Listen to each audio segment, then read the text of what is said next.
this what it's come to? Is this what y'all want?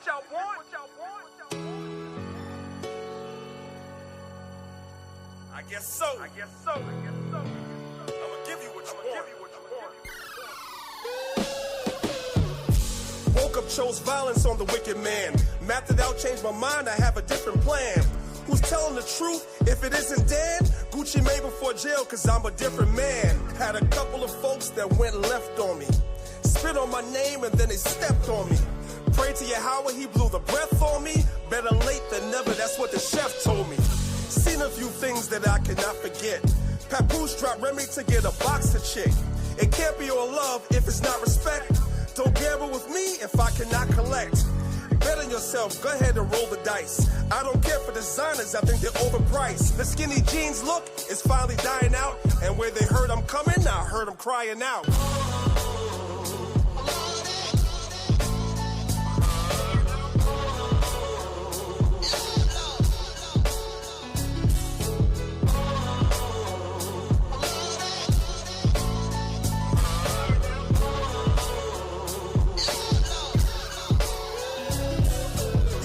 Get stressed a lot, cause I get blessed a lot. Took a couple grand and invested in Tesla stock. Poke out my chest a lot, I'm not impressed a lot. On the Sabbath day, I'll probably get rest a lot. They say priest is soft, don't believe your mans. I got an AR-15 plus my feet and hands. Lead with the left, jab got him looking lazy. Mayweather beat, and that's cause the hook is crazy. Life is never easy, it's gonna be a hard fight. Keep a poker face, I gotta play my cards right. Same routine, sleep, pray, and make money. Roast so many bars, Kevin Hart, it ain't funny. Oh Lord, I know the wolves are preying on me. Put my hands together and do a pray emoji. Till our ignorance is finally dying out. And when they heard I'm coming, I heard them crying out.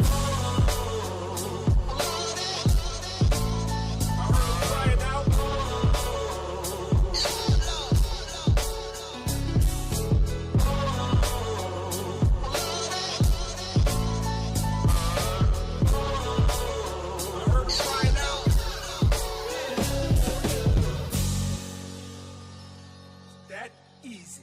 You heard?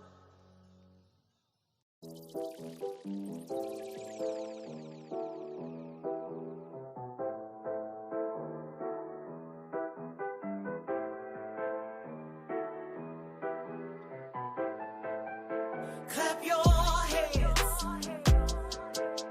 Do your dance. Stomp your feet. Praise him while you're here.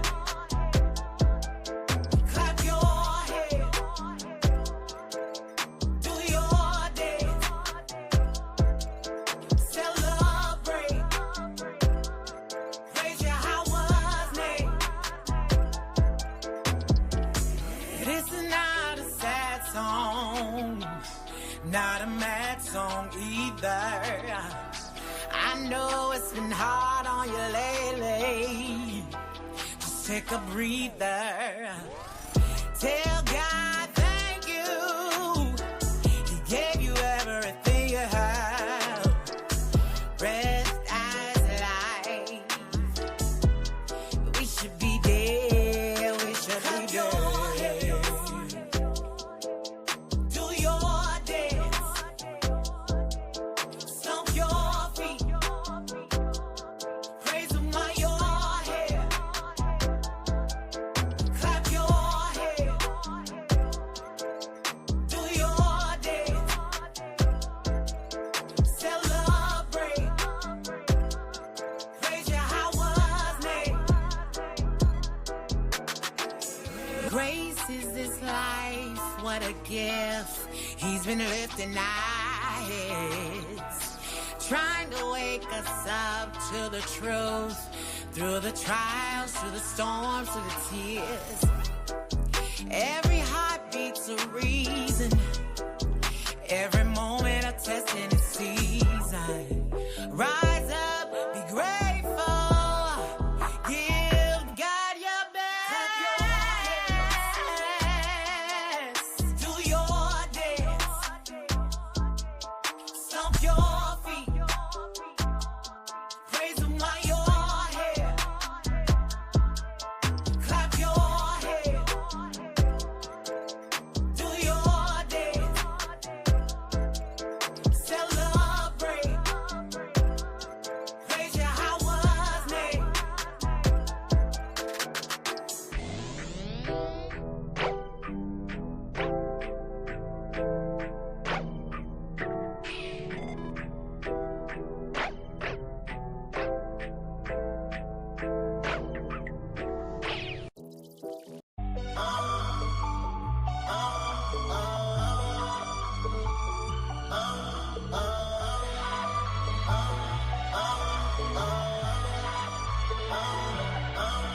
All praise, Abba came and saved me, now I'm no longer afraid. Now I know I'm Israel, I'm no longer a slave. Thank you, Father, Yah, for keeping me up out that cage. Now I'm on another chapter after ripping out that page. I pray that I'm saved, there's no telling how it might go.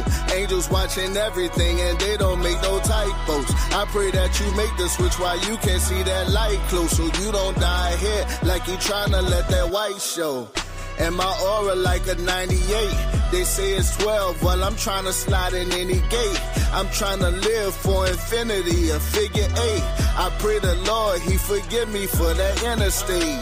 Dog visions gave me dog days. Whole time he never left me in my off ways. The rock was a white color, off beige. Not a rock giving me the praise like all praise. Abba came and saved me, now I'm no longer afraid. Now I know I'm Israel, I'm no longer a slave. Thank you, Father, Yah, for keeping me up out that cage. Now I'm on another chapter after ripping out that page. Abba came and saved me, now I'm no longer afraid. Now I know I'm Israel, I'm no longer a slave. Thank you, Father, Yah, for keeping me up out that cage. Now I'm on another chapter after.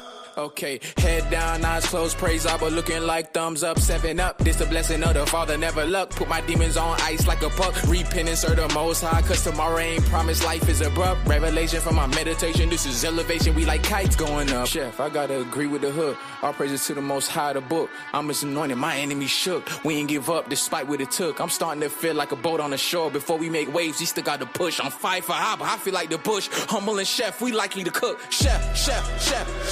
Better yet, I'm in a better book. Babylon burning, don't ever look back at that city, you silly, you ever look. It ain't no weapon that's forming against me. I will be getting that weapon took.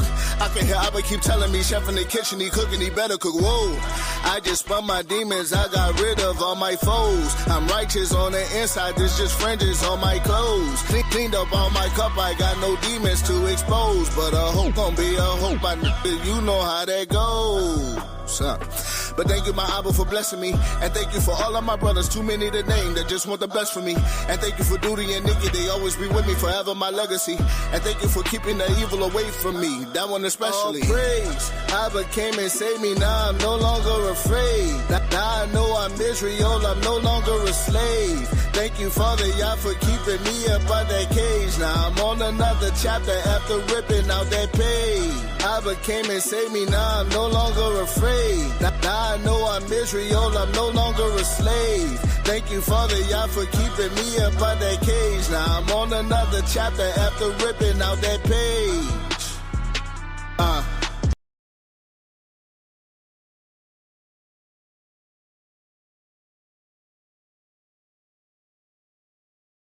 Hayahawa, Hafapalau, the Lord's Prayer. Our Father, which art in heaven, hallowed be thy name. Thy kingdom come, thy will be done, on earth as it is in heaven. Give us this day our daily bread, and forgive us our debts, as we forgive our debtors. And lead us not into temptation, but deliver us from evil. For thine is the kingdom, the power, and the glory, forever. Amen.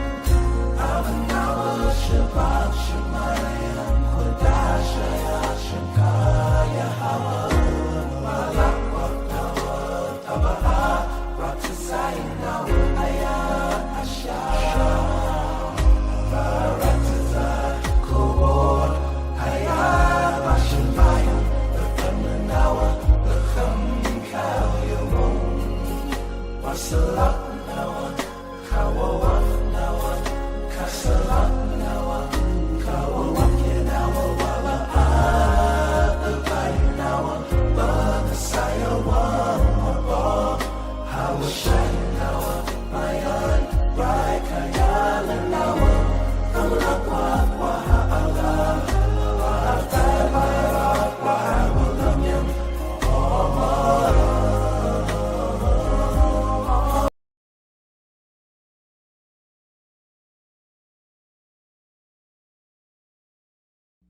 Ya Baraka, Ya Baraka, Yahweh, Yahweh, Waya Shamaka, Waya Shamaka, Yahweh, Yahweh, Yahweh, Yahweh, Panyawa Al Yaka, Panyawa Al Yaka, Waya Khanka, Waya Khanka, Yahweh, Yahweh, Yasha'a Yahweh, Yasha'a Yahweh, Panyawa Al Yaka, Panyawa Al Yaka, Waya Sham, Waya Sham, Laka Shalom, Laka Shalom, Yahweh Bahasham, Yahweh Bahasham, Yahweh Shah, Yahweh Shah, Barak Rapah, Barak Rapah, Yahweh, Yahweh, Yahweh Bahasham, Yahweh Bahasham, Yahweh Shah, Yahweh Shah, Barak Rapah, Barak Rapah, Yasha Allah, Yasha Allah.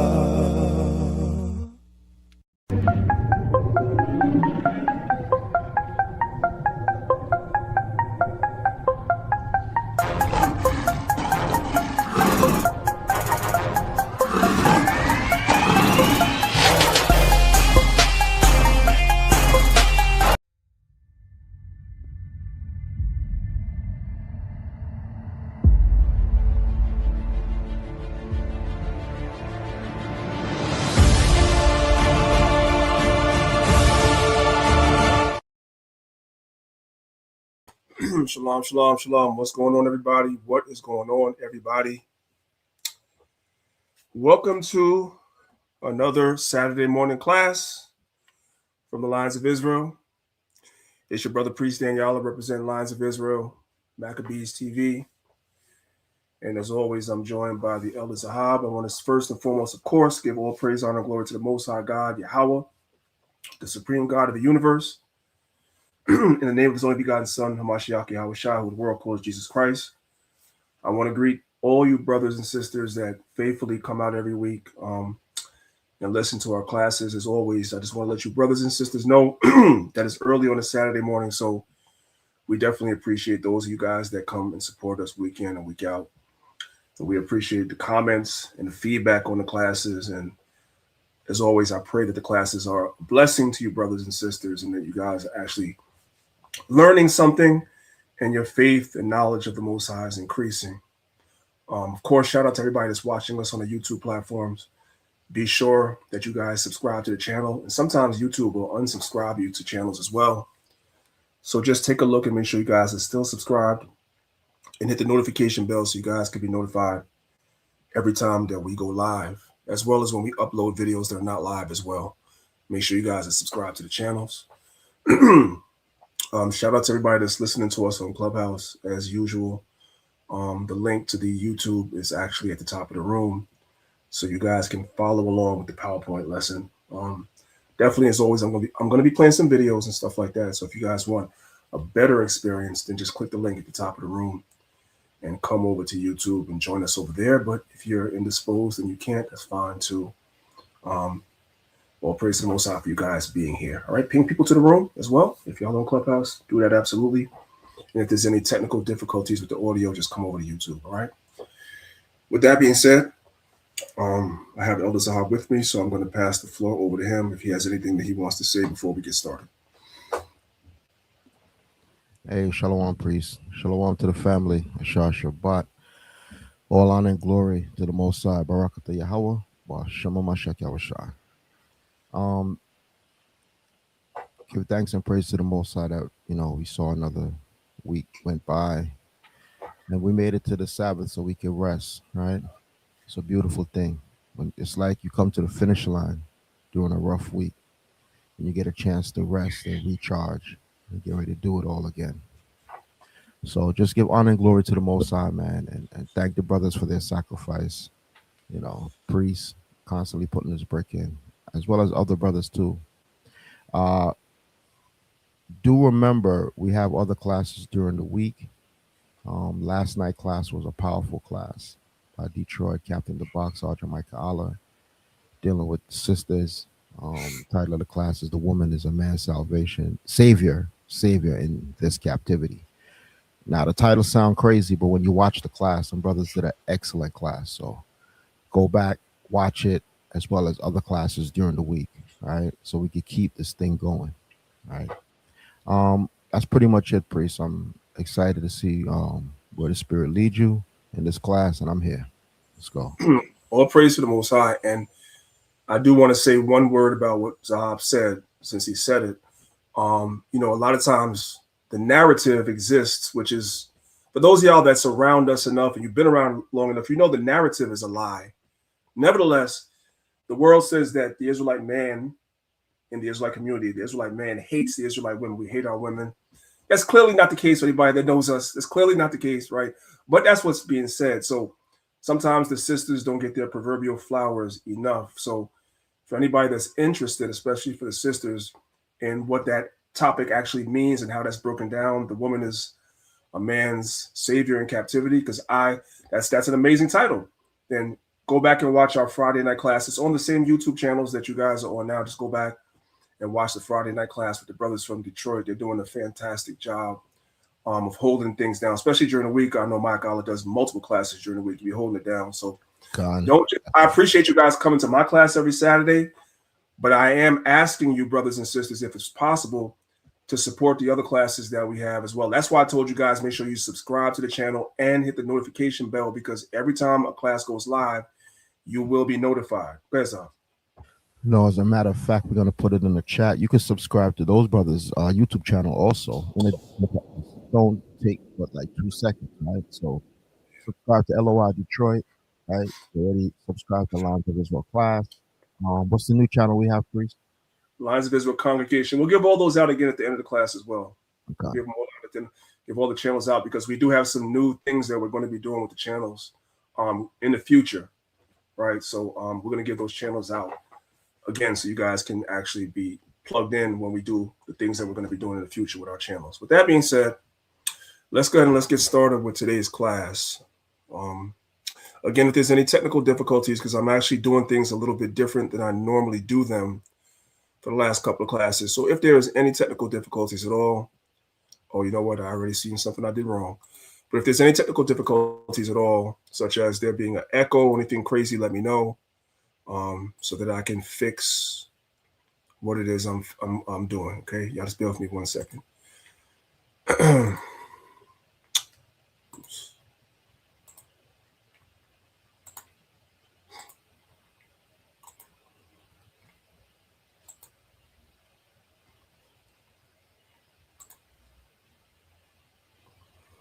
All right.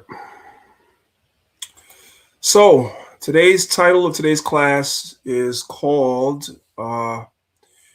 Fear. Fear will make you choose what faith never would. Now, this was not a class that I had in my repertoire whatsoever at all. I didn't have this class. This is not really my idea per se, but this is somebody talking to me. And when they were talking to me, the Spirit said, that's a class, right? So I was having a conversation with my wife about a particular situation that I'm going to share as a cautionary tale with you guys here today. Today's class is not going to be nothing deep. We're having a conversation around the dinner table as family. That's the feel and the vibe of today's class. We're having a conversation as family around the dinner table, right? And I'm going to share a cautionary tale with you guys later on in the lesson, which is the inspiration for today's class. So my wife and I were having a conversation about a particular situation where somebody chose fear over faith and it messed them up bad, right? And they went against counsel that we gave them and chose fear, allowed somebody else to plant the seeds of fear into their mind and went and messed themselves up. And then they had to circle back to the people that they got counsel from originally. And of course, being brothers and sisters with this person, we told you so. It's not about that. But as we were talking about and discussing it amongst ourselves, I said, you know what? I said, thank you for saying that. That's a class. Because across many different spectrums, we all struggle with this. We all sometimes, in many different aspects, choose fear over faith. Right? So I wanted to talk about that today. And when I said we, I literally mean we, meaning me too. There's areas of this PowerPoint where, as I was putting it together, I had to take accountability that, yeah, that's me right there. That's definitely me. I'm talking about myself. And I'm going to let y'all know what I'm talking about myself because it's true. This is a struggle that we all have. So today's class serves as motivation for myself as I was putting the lesson together, and motivation for brothers and sisters that are in the sound of my voice to choose faith over fear. That's the motivation of today's class. I want to start off, and this class is going to be in sections. So section number 1 is titled Fear Can Make You See Danger as Being Bigger Than Possibility. There might be a little risk attached to something. And because there's a risk attached to that said thing, you make the risk bigger than the possibility of what could be if you were, had enough faith to take the risk. I want to start off with the book of Numbers, chapter 13. We're going to start from verse number 25. This is after Moses sent the men to spy out our land, the land that the Most High promised us, the land that the Most High promised Abraham, that now the Most High was ready to give his people. We're going to pick it up when the spies come back and are reporting to Moses about the land. Numbers 13, verse 25. And they returned from searching the land after 40 days. And they went and came to Moses and to Aaron and to all the congregation of the children of Israel unto the wilderness of Paran to Kadesh, and brought back word unto them and unto all the congregation, and showed them the fruit of the land.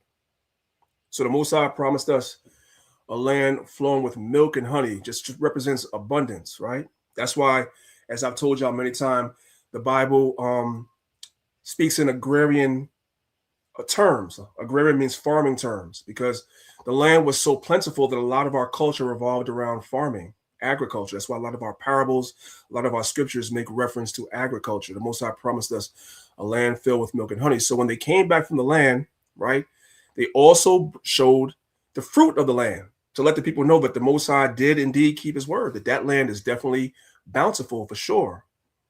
Verse number 27. And they told him and said, we came unto the land whither thou sent us, and surely it floweth with milk and honey, and this is the fruit of it. Verse 28, nevertheless, the people be strong that dwell in the land, and the cities are walled and very great. And moreover, we saw the children of Anak there. So what's happening now? Yes, it's true. The Most High promised us this land. Yes, it's true. The Most High said the land will be flowing with milk and honey. All that is true, but here comes the fear now. They saw the people that were living there were strong. They saw the cities were walled and very great. Now remember, the Most High already told them the outcome. The Most High promised them the land. What does that mean? That means that you're going to get the land. It doesn't matter how strong the people look. It doesn't matter how high and strong the walls are. The Lord already told you you're going to get the victory, but they allowed fear to come in. Verse number 29. The Amalekites dwell in the south. The Amalekites dwell in the land of the south, and the Hittites, and the Jebusites, and the Amorites dwell in the mountains, and the Canaanites dwell by the sea. Where am I at? I lost it. Okay. Let's read verse 29 again. It says, and the Amalekites dwell in the land of the south, and the Hittites, and the Jebusites, and the Amorites dwell in the mountains, and the Canaanites dwell by the sea, and by the coast of Jordan. And Caleb stilled the people before Moses and said, let us go up at once and possess it, for we are well able to overcome it. So Caleb had faith. He didn't allow that fearful report of the people being great and mighty, the walls being high. Caleb said, we can overcome it. We could do it. God is with us. But the men that went up with him, the other guys, they were fearful, said, we be not able to go up against the people, for they are stronger than we. So they allowed their fear to overcome their faith. Even though the Most High promised it, their fear was so strong that even though God himself promised it, they didn't believe it. Verse 32, and they brought up an evil report of the land, which they had searched unto the children of Israel. So now they're projecting their fear on everybody else.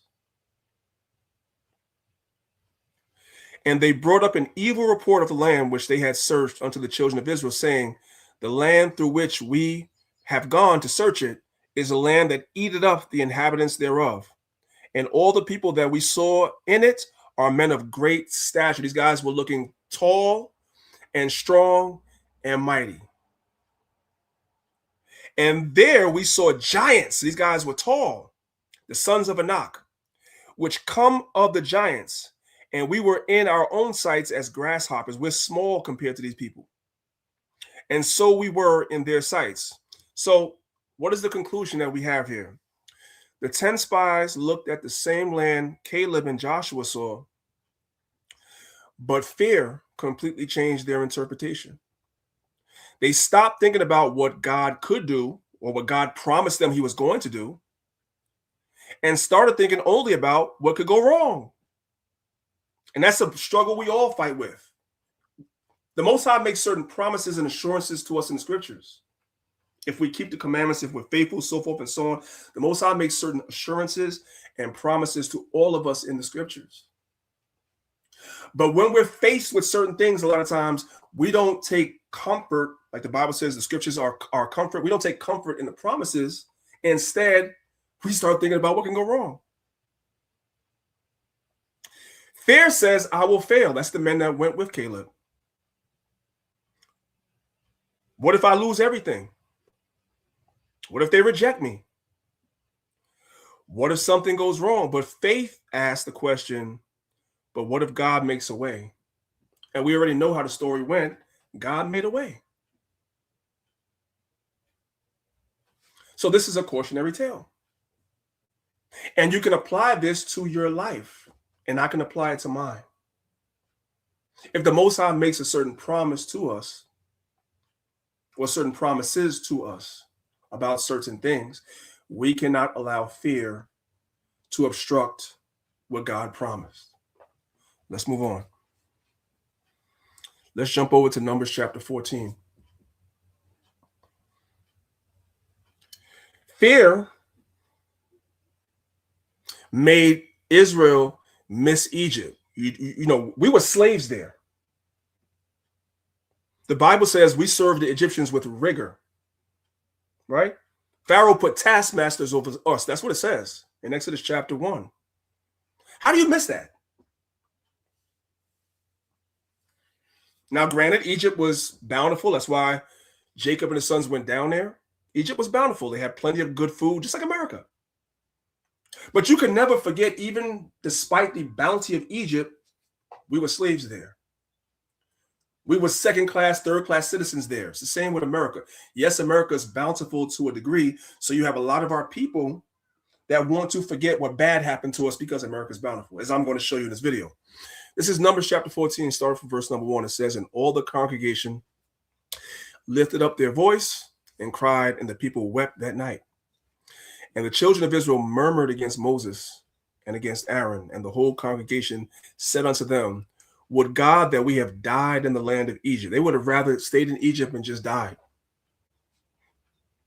Or would God we had died in this wilderness. And wherefore hath the Lord brought us unto this land to fall by the sword, that our wives and our children should be a prey? Were it not better for us to return to Egypt? So they're saying, listen, man, we were slaves there. Let's go back to being slaves. We were better off being slaves. I want y'all to put a pin in that. They were saying we were better off being slaves. Verse 4. And they said one to another, let us make a captain and let us return to Egypt. Let's go back to being in slavery because we were better off that way. The Most High God, Yahweh, had delivered them from slavery, and fear made them consider going back into slavery. Fear can make a familiar bad situation seem safer than an unfamiliar opportunity. I'm going to say that again. Fear can make a familiar bad situation, like you got Negroes that say that they're never going to leave the hood. No matter how rich they get, no matter how much money they get, they're going to always want to live in the hood. I don't even know what type of crazy mentality that is, but some of our people think that way. Fear can make a familiar bad situation seem safer than an unfamiliar opportunity. And that's the mindset of our people when we were in the wilderness. Now, we have this video here of this well-known, well-reported coon named Officer Tatum. And Officer Tatum is going to say in this very quick video that Black people were better off in slavery. So that same spirit that was with the children of Israel in the wilderness emanates amongst the coons of our people today. We were better off in slavery.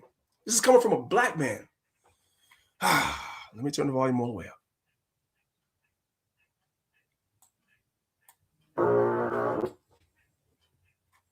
Charlie Kirk said Black men like you were better off during slavery. Do you agree with him? Man, listen, 100%. Did you get the car you wanted? Did you get the car you wanted? Was the raccooning worth it? Because no one's stopping you. So Charlie Kirk, we all already know about that devil, said that Black people were better off in slavery. And I've seen Black Christians crying for him, but that's another show. We're not gonna go down that rabbit hole. Charlie Kirk said that Black people were better off in slavery. And Officer Tatum was asked, does he agree? And he said 100%. He fears his white masters so much, and to go against his white masters so much. His sponsors, the people that are sponsoring the show and giving him money, he fears them so much that he's willing to go on a public platform in public and say, yes, it was better when we were slaves. When you were whipping our backs, chopping our limbs off if we tried to run away, raping our women, feeding our babies to alligators. Yeah, we were better off. That's the same spirit in Numbers chapter 14. It's the same spirit. Still present with us today. All of that comes from fear. Fear of the unknown. A bad situation because it's familiar. You'd rather be in that than an opportunity. Right? Because there's some obstacles in the opportunity. So in the scriptural context, the opportunity was us having to go and fight the Canaanites and the other nations to get our inheritance. The Most High wasn't going to hand it to us on a silver platter. We had to take it. But it was an opportunity. We were like, no, we don't want that. We don't want the land overflowing with milk and honey, the bountiful land. We don't want that. We want to go back and be slaves.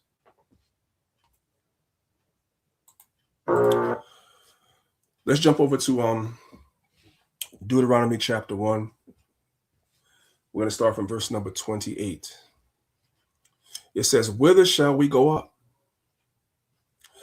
Our brethren have discouraged our heart. I wanted to say that sometimes fear is a projection. Sometimes you don't start off being fearful of something, but you start talking to fearful people, and before you know it, now you're scared too, just like them. I want to say this. It's very good to take advice, and it's good to take counsel, but there's a reason why the book of Sirach says amongst 1,000, and I might be butchering a little bit, but amongst 1,000, only have one counselor. You can't take advice from everybody.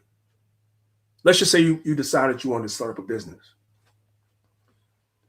You have a friend group of like maybe 10 people, and you start telling your 10, your different 10 friends about your ideas for starting up a business. Probably at least 8 of them is going to try to talk you out of it. I wouldn't invest my money in that if I was you. That's not a good idea. You sure? And talk you right out of it. Before you know it, now you're questioning yourself. Before you talk to anybody, you were strong in the spirit. You did your research, you did your homework, and you were willing to take the risk. Because you no longer wanted to be in your familiar bad situation. You're at a job that you hate, right? Or you're barely able to pay your bills. So you want to start maybe a business from home. So you were excited about it. Yeah, there were some risks. You're going to spend some money, and it's a possibility the business could fail, so forth and so on, whatever. But you were willing to take the risk because you didn't want to be in that familiar bad position. You wanted to get out of it. So you were willing to take the risk for the opportunity. And then somebody came and talked you out of it. It's the same thing that happened with our people in the past. Let's read it. Deuteronomy chapter 1, verse 28. It says, whither shall we go up? Our brethren have discouraged our hearts, saying, the people is greater and taller than we. That's what we just read in the book of Numbers chapter 13. That spirit of fear that was on the men that were with Caleb, now the people are like, man, yeah, I don't think we should do it. I know what the Most High said, but I don't think we should go over there and fight the Canaanites. No. The people is greater and taller than we. The cities are great and walled up to heaven. And moreover, we have seen the sons of Anakims there. Then I said unto you, dread not, neither be afraid of them. The Lord your God, which goeth before you, he shall fight for you, according to all that he did for you in Egypt before your eyes. So you already saw the Most High fight for you before. The Most High put all those plagues on the Egyptians. The Most High killed the firstborn of the Egyptians. You guys all saw that. So how is it now you're going to allow somebody now to put a spirit of fear on you that's greater than what your eyes already witnessed the Most High do for you? Verse 31. And in the wilderness, where thou hast seen how that the Lord thy God bare thee, as a man doth bear his son in all the ways that ye went, until ye came into this place. Sometimes fear does not begin with you or I. Sometimes the reason why you're afraid is because somebody else made you that way. You started listening to the wrong people. People can talk you out of something because they are afraid of it. They would not take that risk, whatever it is that you're willing to take. You might want to quit your job and get a better job, right? You might want to move to another city, something that's just a risk that somebody else might be like, don't do that. Why would you do that? But you already have it in your mind planned out that it can work, right? You already done thought the whole thing through, and then you start talking to the wrong people, and then all of a sudden now you have a million doubts. You're having a whole different argument with yourself in your head. Be careful who you allow to advise you when you're making major decisions for your life. You got to be very careful of that, brothers and sisters. Something I've noticed that people will do is project fear onto you because they're actually the ones afraid. And one of the best things you can do is unlearn certain things you learn from people before you quote unquote awaken. Because when you start to expand your knowledge, your outlook on the world and life, you notice you as an individual aren't afraid to do certain things and get out of your comfort zone. You have been dealing with the projections others put onto you because they were afraid, because something didn't work out for them, or didn't work out for someone they knew, or because they wanted to avoid embarrassment. But if you really sit back and ask yourself, am I afraid of doing said thing? Or did this person really just instill fear into me because of how they talked about it? So that's very, very important. That's just something to think about. It's food for thought for all of us. All right, let's move on. We're going to go to the book of Proverbs, chapter 29, verse 25. It says, the fear of a man bringeth a snare. So as you guys can see, I looked up the word snare, and I want to go with definition number B as it pertains to today's lesson and the scripture. Something by which one is entangled. So a lot of times your fear is the snare. It's what entangles you. It's what impedes you. But whoso putteth his trust in the Lord, meaning you're not fearful, but you actually trust in the Most High and what the Most High promised, shall be safe. A snare is a trap, something that otherwise could have kept moving, but it doesn't keep moving because it gets caught up in that snare, which is fear. That's exactly what fear can do. You may have the ability to do something. You may have the opportunity to do something. You may even have the resources to do said thing, but fear traps you before you ever move. You know, there have been people, I'm going to speak about our camp, Lines of Israel. There are people in this camp over the years that are exceedingly talented. The Most High has blessed their hands, exceedingly talented, and have been encouraged by myself and others to use their talents to help their household, use their talents to bring extra income into the household, because you're so gifted in so many areas. And the response I get back is fear. Well, ain't nobody gonna support. Now, it's true. It's true. It's true. If we're gonna be real, let's be real. Let's have a real conversation. The feedback I get back is, I do this, ain't nobody gonna support it. That is true. I think just about every Israelite business owner that I speak to pretty much has the same complaint, and that is the community does not support Israelite businesses. And I must say that is true. So it is a legitimate fear. It's a legitimate concern, I should say. That's a better word. Yeah, it's a legitimate concern. But that should not stop you from doing it, because you might be the exception, number one. And number two, if you know how to market your business properly, you wouldn't be just marketing to Israelites, because the talents that and the gifts that I see you have can transcend this community. That's what I said. It can. You're so worried about there are 4 or 5 other people you see online doing the same business that I'm encouraging you to do, but they don't do it like you do it. See, your fear of other people doing the same thing is the snare. And I have watched this over the years. Let me let Elazar back in. I've watched this over the years with great disappointment. I've watched this over the years with great disappointment in this community, especially in our particular camp of people that I know are blessed and talented, and they never got a business off the ground because of fear. And it's pretty sad. I'll be honest with you. I'm gonna leave it there. I'm gonna leave it there. But what I am saying is, for those of you that are listening to me right now, don't let that be you. We all know the price of gasoline is high. By where I'm living right now, I'm in tears. Gasoline is like almost $4.40 last I saw.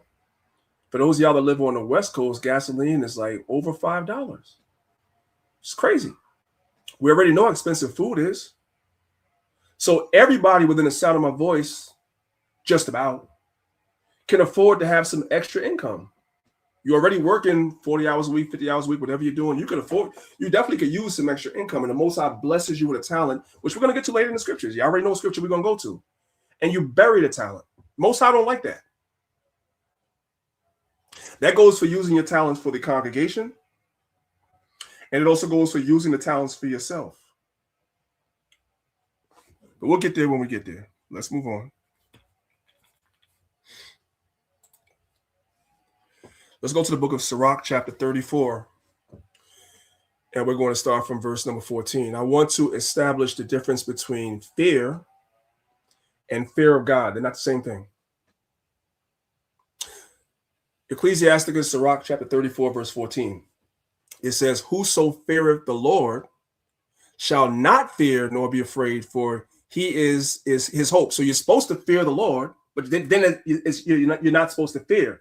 Is that a contradiction? No, it is not. The fear of the Most High goes into reverence and worship. It doesn't go into being scared. It's not going into being afraid. It's reverence and worship. So if you reverence somebody, you're going to do certain things according to the will of that person, being the Most High in this particular instance, because you reverence him. You're going to do what that person says because you reverence them. You respect the Most High. So out of respect, you do what the Most High tells you to do. That's the context of fear when it comes to God. It's not about being afraid. Although the scriptures do say the Most High is a terrible power. It does say the Most High is a consuming fire, but that's not to make you afraid. It's just letting you know that there are punishments if you break God's commandments. But the Most High doesn't want you to be afraid of him. He wants you to reverence and worship him. Right? So if you reverence and worship the Most High, Sirach 34 verse 14, then you shall not fear or be afraid of or have terror of anything. For he is his hope, because you know the Most High already made promises to you. And if you keep the Most High's commandments, there are certain things the Most High will bless you with. Is the Most High going to bless you with everything you want? No, because everything you want is not necessarily everything you need. And everything you want is not necessarily good for you, because the thing that you want may corrupt you. Most High may, I know right now, what is it? The last week, I don't know what it is right now, I didn't check. That daggone Powerball was up to $560 million, the Powerball jackpot, right? I know some of y'all play the Powerball. Every now and then I play it too. And I already have it listed out. If Most High blessed me to hit the daggone number, I already know what I'm going to do. I'm going to bless this brother, I'm going to bless that brother. We're going to do this for the camp. That's what I say. And I never hit the number because maybe the Most High might know in the back of his mind now that'll corrupt you. I don't think so. I don't think so, because I've grown up as somebody that didn't have nothing. I never had nothing. So I've lived my whole entire life, and I'm a man above 50. I've lived my entire life not having much. So material things don't impress me. I don't really care for them like that. It's not that serious, right? But the Most High may know better than me that, you know what? I give you that, and that first sniff of that money that you can really just live your life like on your own terms, sort of like that. Next thing y'all know, I'm doing a saddle class once a month because I'm traveling. You know what I'm saying? Most High might know that. I don't feel like that'll be the case, but the Most High know better, right? So, but the Most High will bless you with certain things that you need to keep the commandments. And sometimes the blessing is not in the Most High taking a magic wand of like alakazam, you know what I'm saying, you're blessed. No, the Most High will bless you with talents and gifts that you can use your hands. The Bible says Judah's hands was sufficient for him. You can use your hands and your gifts and your talents to make room for yourself. That's what the old folks say, right? They say that there's a saying that says your talents and your gifts will what? Make room for you. Most High don't have to do no miracle. You don't have to wave a magic wand. No. But you can't be afraid to believe in yourself and take some risks. Let's move on. Verse 15. It says, blessed is the soul of him that feareth the Lord, that reverences the Lord. To whom doth he look, and who is his strength? For the eyes of the Lord are upon them that love him. How do you love the Most High? You keep the commandments. He is their mighty protection and strong stay, a defense from heat, and a cover from the sun at noon, a preservation from stumbling, and an help from falling. Now, let's just say that you're a person that you want to open up a business, right? Open up a business, and you're about to take some of your savings, whatever they may be, and you're going to invest in the business. Is this scripture in verse 16 saying that maybe the first idea that you have for business may not fail? That's not saying that. That can happen. Of course it can happen, right? I believe it was Robert Kiyosaki, whoever the guy that made Rich Dad, Poor Dad. A lot of y'all are familiar with that. He was one of the people. I don't know if he originated this saying, but he's the first person I ever heard say it. That the difference between a successful business owner and an unsuccessful business owner is the successful business owner tried 10 times. The first 9 times they tried something and failed, but they never gave up. They just got back in. Just like the Bible says, a just man falls 7 times and gets back up. Same concept. And that 10th time that person tried, they were successful. The unsuccessful business person, 1 failure, 1 setback, and it's over. Now you're not even trying anymore. When failures and setbacks are lessons, and every lesson is a blessing. So in business, if you have some setbacks, that teaches you, you know what? Okay, I learned from that. I'll never do that again. It doesn't mean stop. It doesn't mean don't try. It just means, you know what? Okay, don't try that again. But you keep going. You keep trying. There is an important distinction between the fear of God and unhealthy fear. Someone that fears God, that reverences God, should be trying to alleviate unhealthy fear from their life. Proper fear of God actually helps us flee from being controlled by fear. I'm going to say it again. Proper fear or reverence of God helps to free you from being controlled by unhealthy fear, because God is with you. Verse 16, he's your protection. He's your strong stay. He's your defense. Y'all got it? All right, let's move on. Let's move to the next section. Fear can talk you out of dreams and opportunities. And that's kind of what I was talking about a few moments ago when it comes to, I'm going to use business a lot in this class just because it's probably the most relatable, I would say. Let me go ahead and remove the banner because I see that this thing here probably is covering. Let me remove the banner real quick. Y'all bear with me. We build it while we fly. Let's go to hide the banner. Okay. So let's go to the book of Matthew, chapter 25. And I was referencing this earlier, so now we're here. Matthew 25, we're going to read 16 verses 14 through 30. It says, "For the kingdom of heaven is as a man traveling from a far country, who called his own servants and delivered unto them goods," right? So, of course, the master would be Yahweh Shai, the traveling man, and we would be the servants. "And unto one he gave 5 talents, to another he gave 2, to another he gave 1, to every man according to his several ability, and straightway took his journey. And he that had received the 5 talents went and traded with the same and made them 5 other talents." So you have some people, we're going to take it to now on a congregational level, whether you're in our congregation, your own congregation, or you're just an Israelite, right? With talents. Even if you're not in no congregation. If you're an Israelite with talents, you can lend your talents wherever you see it needed, to all congregations. So this goes for everybody. Nobody's exempt from this. So this servant had 5 talents and went and used the talents that he was given.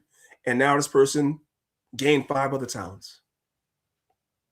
"And likewise, he that had 2 talents also gained other 2. These are people that have gifts and abilities in Israel, and they lend their gifts to the truth for the greater good of the kingdom, right? And a lot of times these talents that brothers and sisters have also sometimes garner that person, money, and which is okay, because a workman is worthy of his hire. That's what the scriptures say, right?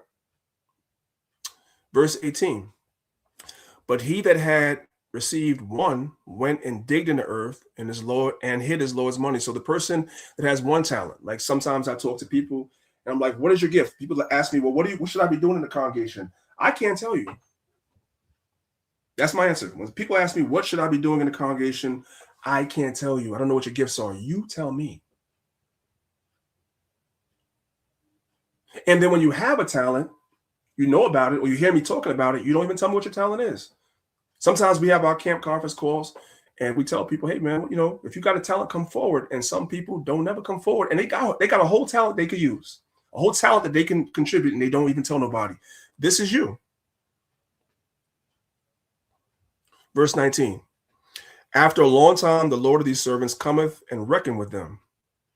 And so he that had received 5 talents and brought other 5 talents, saying, Lord, thou deliverest unto me 5 talents. Behold, I have gained besides them 5 talents. His Lord said unto him, Well done, thou good and faithful servant. Thou hast been faithful over a few things. I will make thee ruler over many things. Enter thou into the joy of the Lord." Verse 22, "He also that had received 2 talents came and said, Lord, thou deliverest unto me 2 talents. Behold, I have gained 2 other talents besides them. His Lord said unto him, Well done, thou good and faithful servant. Thou hast been faithful over a few things. I will make thee ruler over many things. Enter thou into the joy of the Lord." I'm going to liken this. This is for the men. To brothers that don't teach. In our camp and out of our camp, that don't teach. Some brothers, we have conversations with you, right? And then you get to teaching. You get to putting your brick in with teaching. Like the classes don't have to always be me and Zahab and Mike Holland. No. Brothers have, when we come to them, brothers have come forward and they started teaching. The idea with teaching, and I say this all the time to brothers, nobody's asking you to do classes the way I do classes. Nobody's asking you to do classes the way Zahab does classes, or Dabak or Mike Allah. Do classes the way you do classes. Just do classes. Just teach. In order for the 144,000 to be awakened pursuant to Revelation chapter 7, right? The Most High's name in their foreheads. In order for that to happen, that's going to happen through the foolishness of preaching. That's how it's going to happen. Yahushua said, pray for many laborers. So we need more brothers than just the brothers that do it to labor. And part of that labor is teaching. So these are the brothers that will come forward and they'll teach in their own way, the way the Most High put the Spirit on them, the gift that the Most High gave them, they come forward and teach. Verse 24. Then he which had received the 1 talent came and said, Lord, I knew that thou art an hard man, reaping where thou hast not sown and gathering where thou hast not strawed. And I was afraid. And I went and hid thy talent in the earth. Lo, there thou hast is thine. Verse 26, his Lord answered and said unto him, thou wicked and slothful servant, thou knowest that I reap what I sowed not and gathered where I have not strawed. Thou oughtest therefore to put my money to the exchange. Put your talents to use. And then at my coming, I should have received mine own with usury. Take therefore the talent from him and give it unto him which had 10 talents. For unto everyone that hath shall be given, and he shall have abundance. But from him that hath not shall be taken away even that he hath. And cast ye the unprofitable servant into outer darkness. There shall be weeping and gnashing of teeth. So the guy with the 1 talent will be a liken to brothers that we encourage to teach, and they don't want to teach because they're afraid to teach. They're afraid to teach. God gave you 1 talent, so you're not a concordance. You don't remember where all the scriptures are. You don't have a grasp on the deep breakdowns, but you do know how to break down Deuteronomy 28. You could pull up a couple of Proverbs, a couple of Psalms. You can go through a couple of the Gospels. That stuff is easy. Of course you could teach. Of course you could teach. You're just making a choice not to because you allowed fear to control you. You're worried about what somebody's going to think. When your Lord said you're supposed to take the time he gave you and use it. And for the sisters, this applies to you in terms of the gifts that the Most High gave you that you can apply to Israel outside of teaching. The servant explains why he did nothing wrong. So in his mind, it was better for him not to do anything, right? But notice, he didn't lose his opportunity because he lacked ability, because everybody has the ability. He didn't lose it because someone stole it from him. He didn't lose it because there was no opportunity. He buried his talent because he was afraid. He was afraid of what somebody was going to think or what his Lord was going to say to him. A powerful question for the class that's listening. How many talents are buried in the graveyards because someone was too afraid to use them? How many people know you have a talent and it's buried because you don't use it because you're afraid? The business never started that you've been thinking about because you're afraid. The books never get written, and that's where I'm taking accountability. That's what I was talking to you guys about earlier. I've been supposed to writing a book for the last 10 years. And I just can't. Now, I already have a lot of responsibilities, so it'd be very easy for me to be like the guy with the 1 talent. Like, well, because it's true. I already have a lot on my plate. I really can say I don't know where I could find the time to write a book. But I've been told by so many people to write a book. I have a class coming. I'm going to show it to you guys if I remember at the end of the class. I have a class coming about that, about what happens to your name after you die. It's 2 types of people in the world. 2 types of people in the world. Those that are remembered forever because you leave something behind that outlives you. And those that don't. So who are you? Who am I? If you died tomorrow, outside of your family, your children, your mama, your daddy, your cousins crying for you for about 30 days, because I'm going to show y'all the lesson. You got about 30 days, 60 max, before people start moving on with their lives. Most people start moving on with their lives after you die in 2 weeks. Y'all hear what I'm telling y'all? In 2 weeks.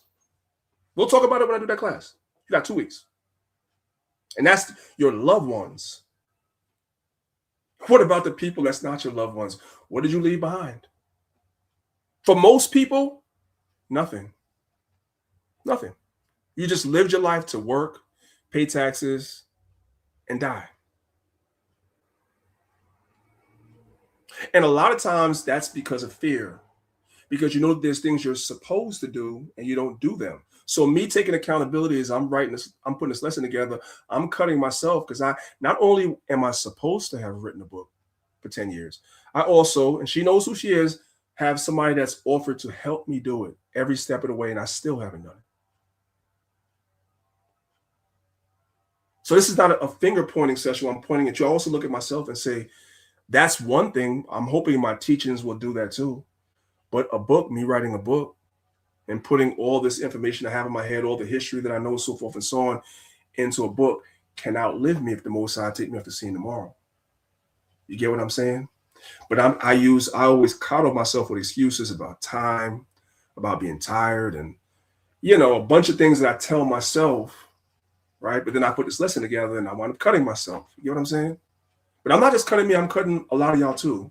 Because everybody that's listening has something on this list. Business never started, careers never pursued, relationships never attempted, ministries never built. You don't teach, you don't do nothing. Ideas never developed, all because you're afraid. You make excuses for yourself. You set up excuses in your mind and then justify them.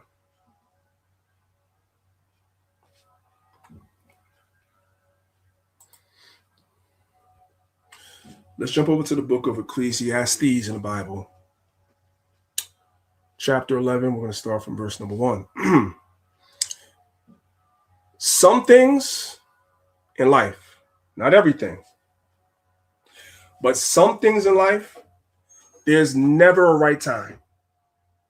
That's one of the obstacles or justifications that we as human beings, we make.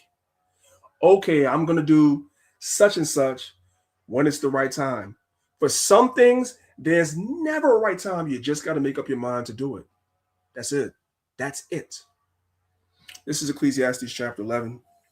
Starting from verse number 1, it says, "Cast thy bread upon the water, for thou shalt find it after many days. Give a portion to 7 and also to 8, for thou knowest not what evil shall be upon the earth. If the clouds be full of rain, they empty themselves upon the earth. And if the tree fall towards the south or towards the north, in the place where the tree falleth, there it shall be. He that observeth the wind shall not sow." That's the answer. He that observeth the wind shall not sow. So the parable or the metaphor here is that if you wanted to plant, let's say you wanted to plant a garden, and you look at the forecast, and for the next, 2 months, they're saying there's going to be a lot of wind, then you're never going to sow. You're never going to go plant those seeds. The idea is go plant the seeds anyway. Whatever's going to happen is going to happen. There's a risk that the wind may blow the seeds away, but there's also a possibility that the wind won't blow the seeds away, and whatever you plant is going to grow. So now you have a choice. You're trying to wait for the right time when there's no wind, but there's going to be wind for the next 2 months.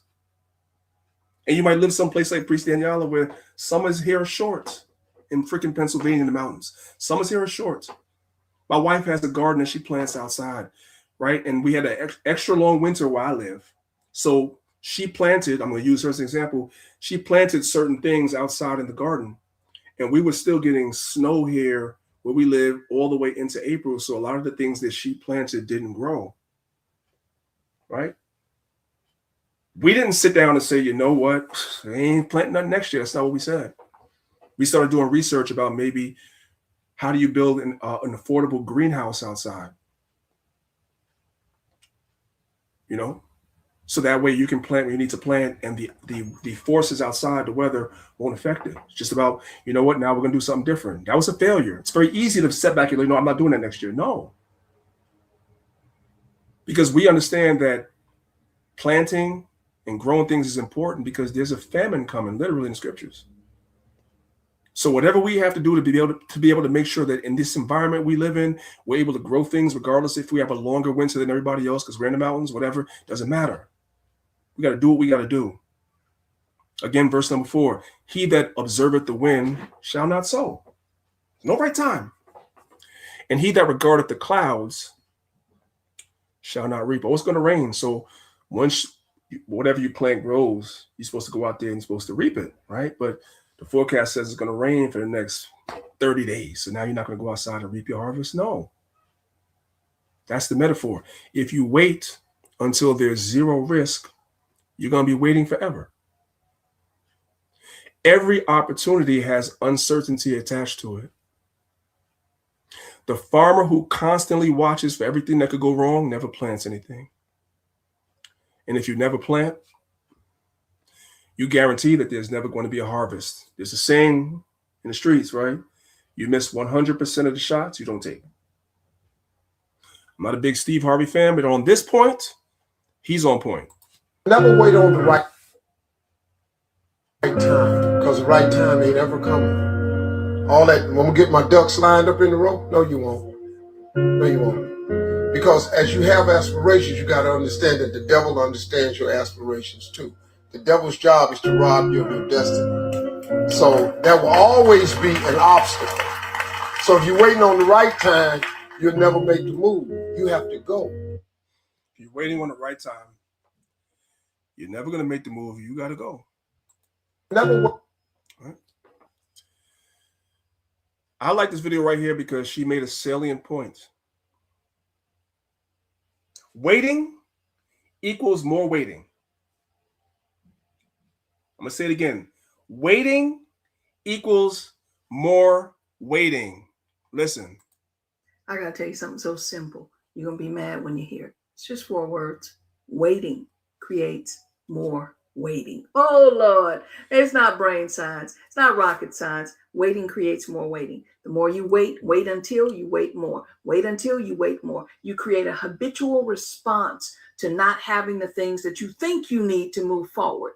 So what do you say? Oh, I'll just wait until. And wait until begets wait until, begets wait until, begets wait until. Do it now. You got something you can do, so do it. Sometimes it be the simplest things that are the most profound. Let's go over to the book of Joshua, chapter 1. And we're going to start from verse number 7. It says, only be thou strong and very courageous, that thou mayest observe to do according to all the law which Moses my servant commanded thee. Turn not from it to the right hand or to the left, that thou mayest prosper whithersoever thou goest. This book of the law shall not depart out of thy mouth, but thou shalt meditate therein day and night, that thou mayest observe to do according to all that is written therein. For then thou shalt make thy way prosperous. So it's conditional. If we do what the Lord said, as a nation will be prosperous. And then thou shalt have good success. Have not I commanded thee, be strong and of good courage, and be not afraid, neither be thou dismayed, for the Lord thy God is with thee, whithersoever thou goest. So the Most High tells Joshua to be courageous about entering into something new, which is that new land. Remember, the Caleb and the guys that went with him, well, mainly the guys that went with him, I should say, came back and gave an evil report of the land. But the Most High told Joshua, don't be afraid. New territory, new responsibility, new leadership, new challenges. Fear often appears at the doorway of something you've never done before. So I'll give you guys, because some of you guys weren't around back in 2012, 2013. So give y'all guys just the abbreviated version of history of, Lions of Israel camp. So, I don't like the camera. I don't like none of that stuff. Like, I could be If you go and you look at all the old videos of our camp going back to 2007, 2008, you never see me on camera. You never see me anything. It was always Bun Lawyer. That's the guy that me and him started this camp. He was always the guy on camera, and I'd be behind the camera reading for him. I was perfectly comfortable being that way, right? But the Most High took the Brother Spirit in 2012, 2013, somewhere around there.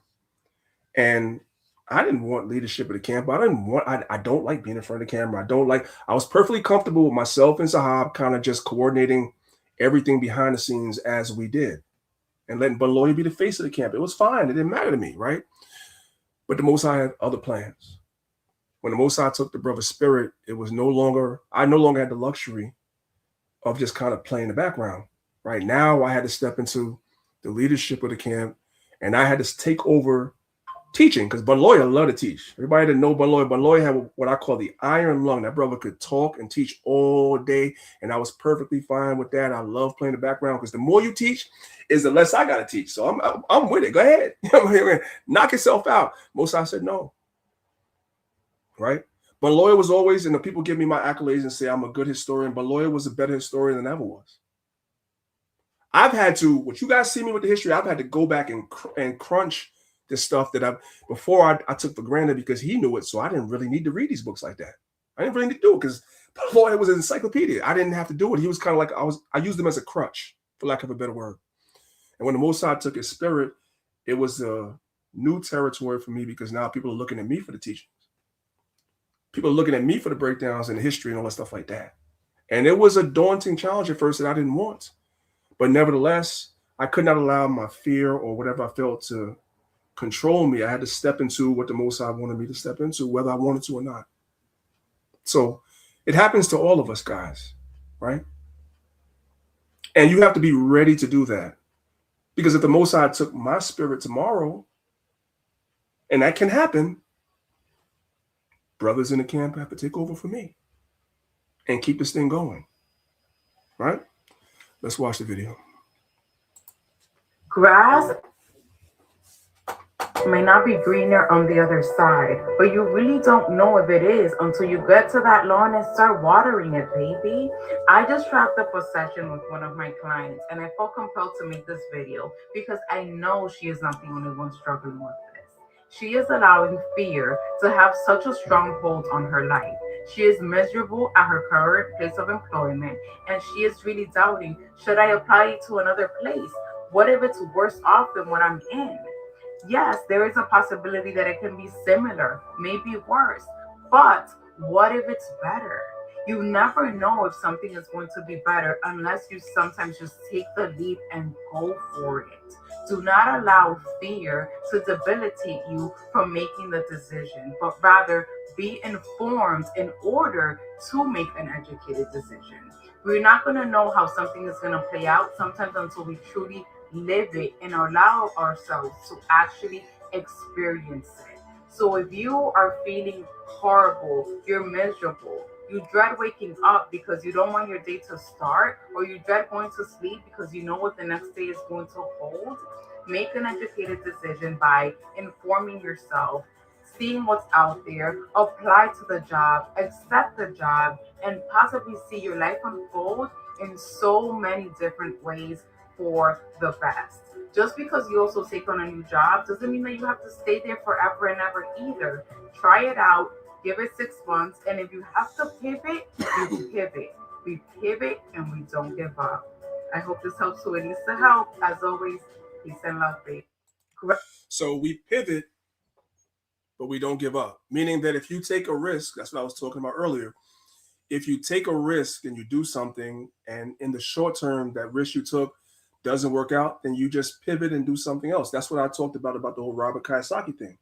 The successful business owner, 9 failed businesses, but every time something fails, they pivot to something else. And that 10th one is the charm. It's not easy, but that's the mindset you have to have. This is 2 Timothy 1 verse 7. It says, your mind is too crowded.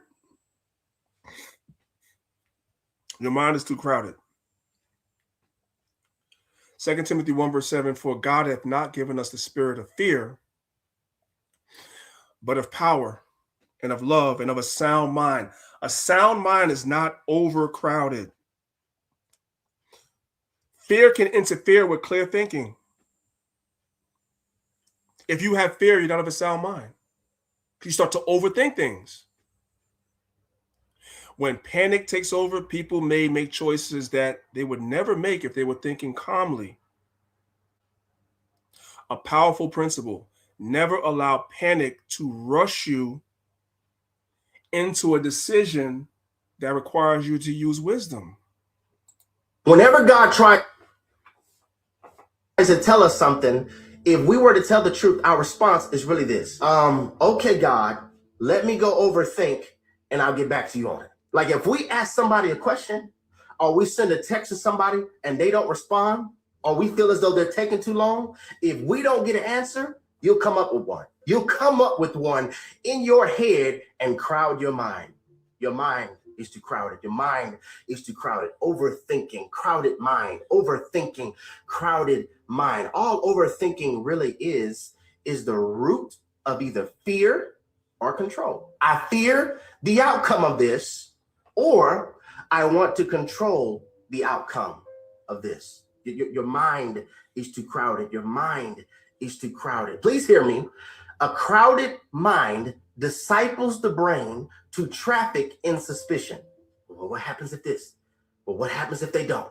Well, what happens if this doesn't happen? It's either the root of fear or the root of control. The only thing that you can control is your effort and your attitude. Could it be possible that our minds are so crowded with worry and so crowded with fear and so crowded with what ifs and so crowded with lies that a word from God has to stand in the long line of our overthinking? Your mind is too crowded. And another scripture you could use, which I don't have here, for that overthinking, overcrowded mind, is a double-minded man. A double-minded man is an overcrowded mind. A double-minded man is unstable in all his ways, because you're here, then you're there. You think this, you think that. You don't know what to do.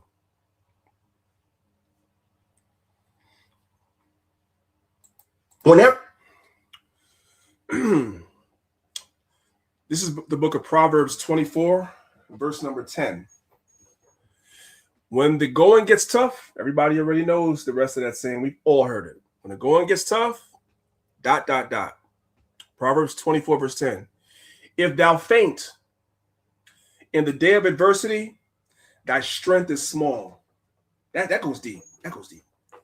If thou faint in the day of adversity, thy strength is small. I want y'all to think about that. Sometimes, and I've seen this so many times, and it's true, people are faced with obstacles which you are supposed to expect. Israelite 101, Sirach chapter 2. If thou come to serve the Lord, prepare thy soul for temptation. You're going to go through stuff.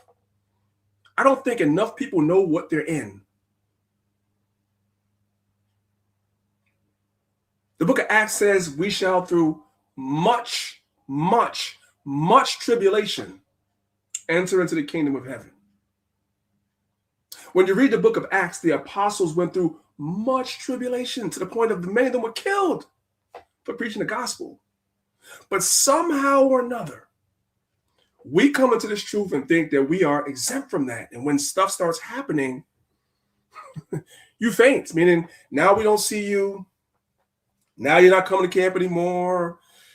You need some time off. See a lot of that. Well, this is what the Bible says about you. If thou faint in the day of adversity, I gotta get things together right now. I can't do the work. Thy strength is small. Translation, you're weak mentally.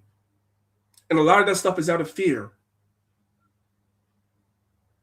And you can attach this to everything else we talked about, opening up a business, getting a new job, whatever, moving to a new city, whatever it is. You make a move and then something doesn't go the way you think it's supposed to go, but now you all messed up behind it. No, you should expect it.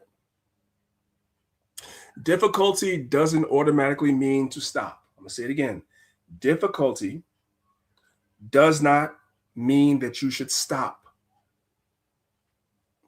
Sometimes Difficulty simply means this thing that I'm doing requires courage.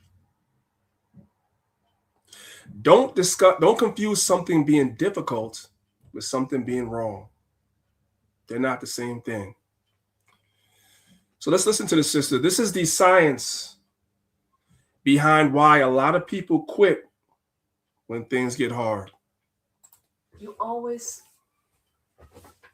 stop when things start getting hard. But it's not because you don't want it bad enough. Your brain just expected the process to feel easier. And when reality doesn't match the expectation, your brain interprets the difficulty as a sign that something is wrong. So the moment when things start feeling harder than you expected, your motivation drops and suddenly quitting feels like the safest option. Before you start anything important, remind yourself of this. This is going to be harder and slower than I think. When you expect difficulty ahead of time, your brain stops interpreting struggle as failure, which makes it easier to keep going when things get uncomfortable. Most people still fall off eventually though, because no one explains this part. Your brain runs behavior through a sequence. Something happens, your brain interprets it, your nervous system decides if you're safe or under pressure. That pressure creates emotions like stress, frustration,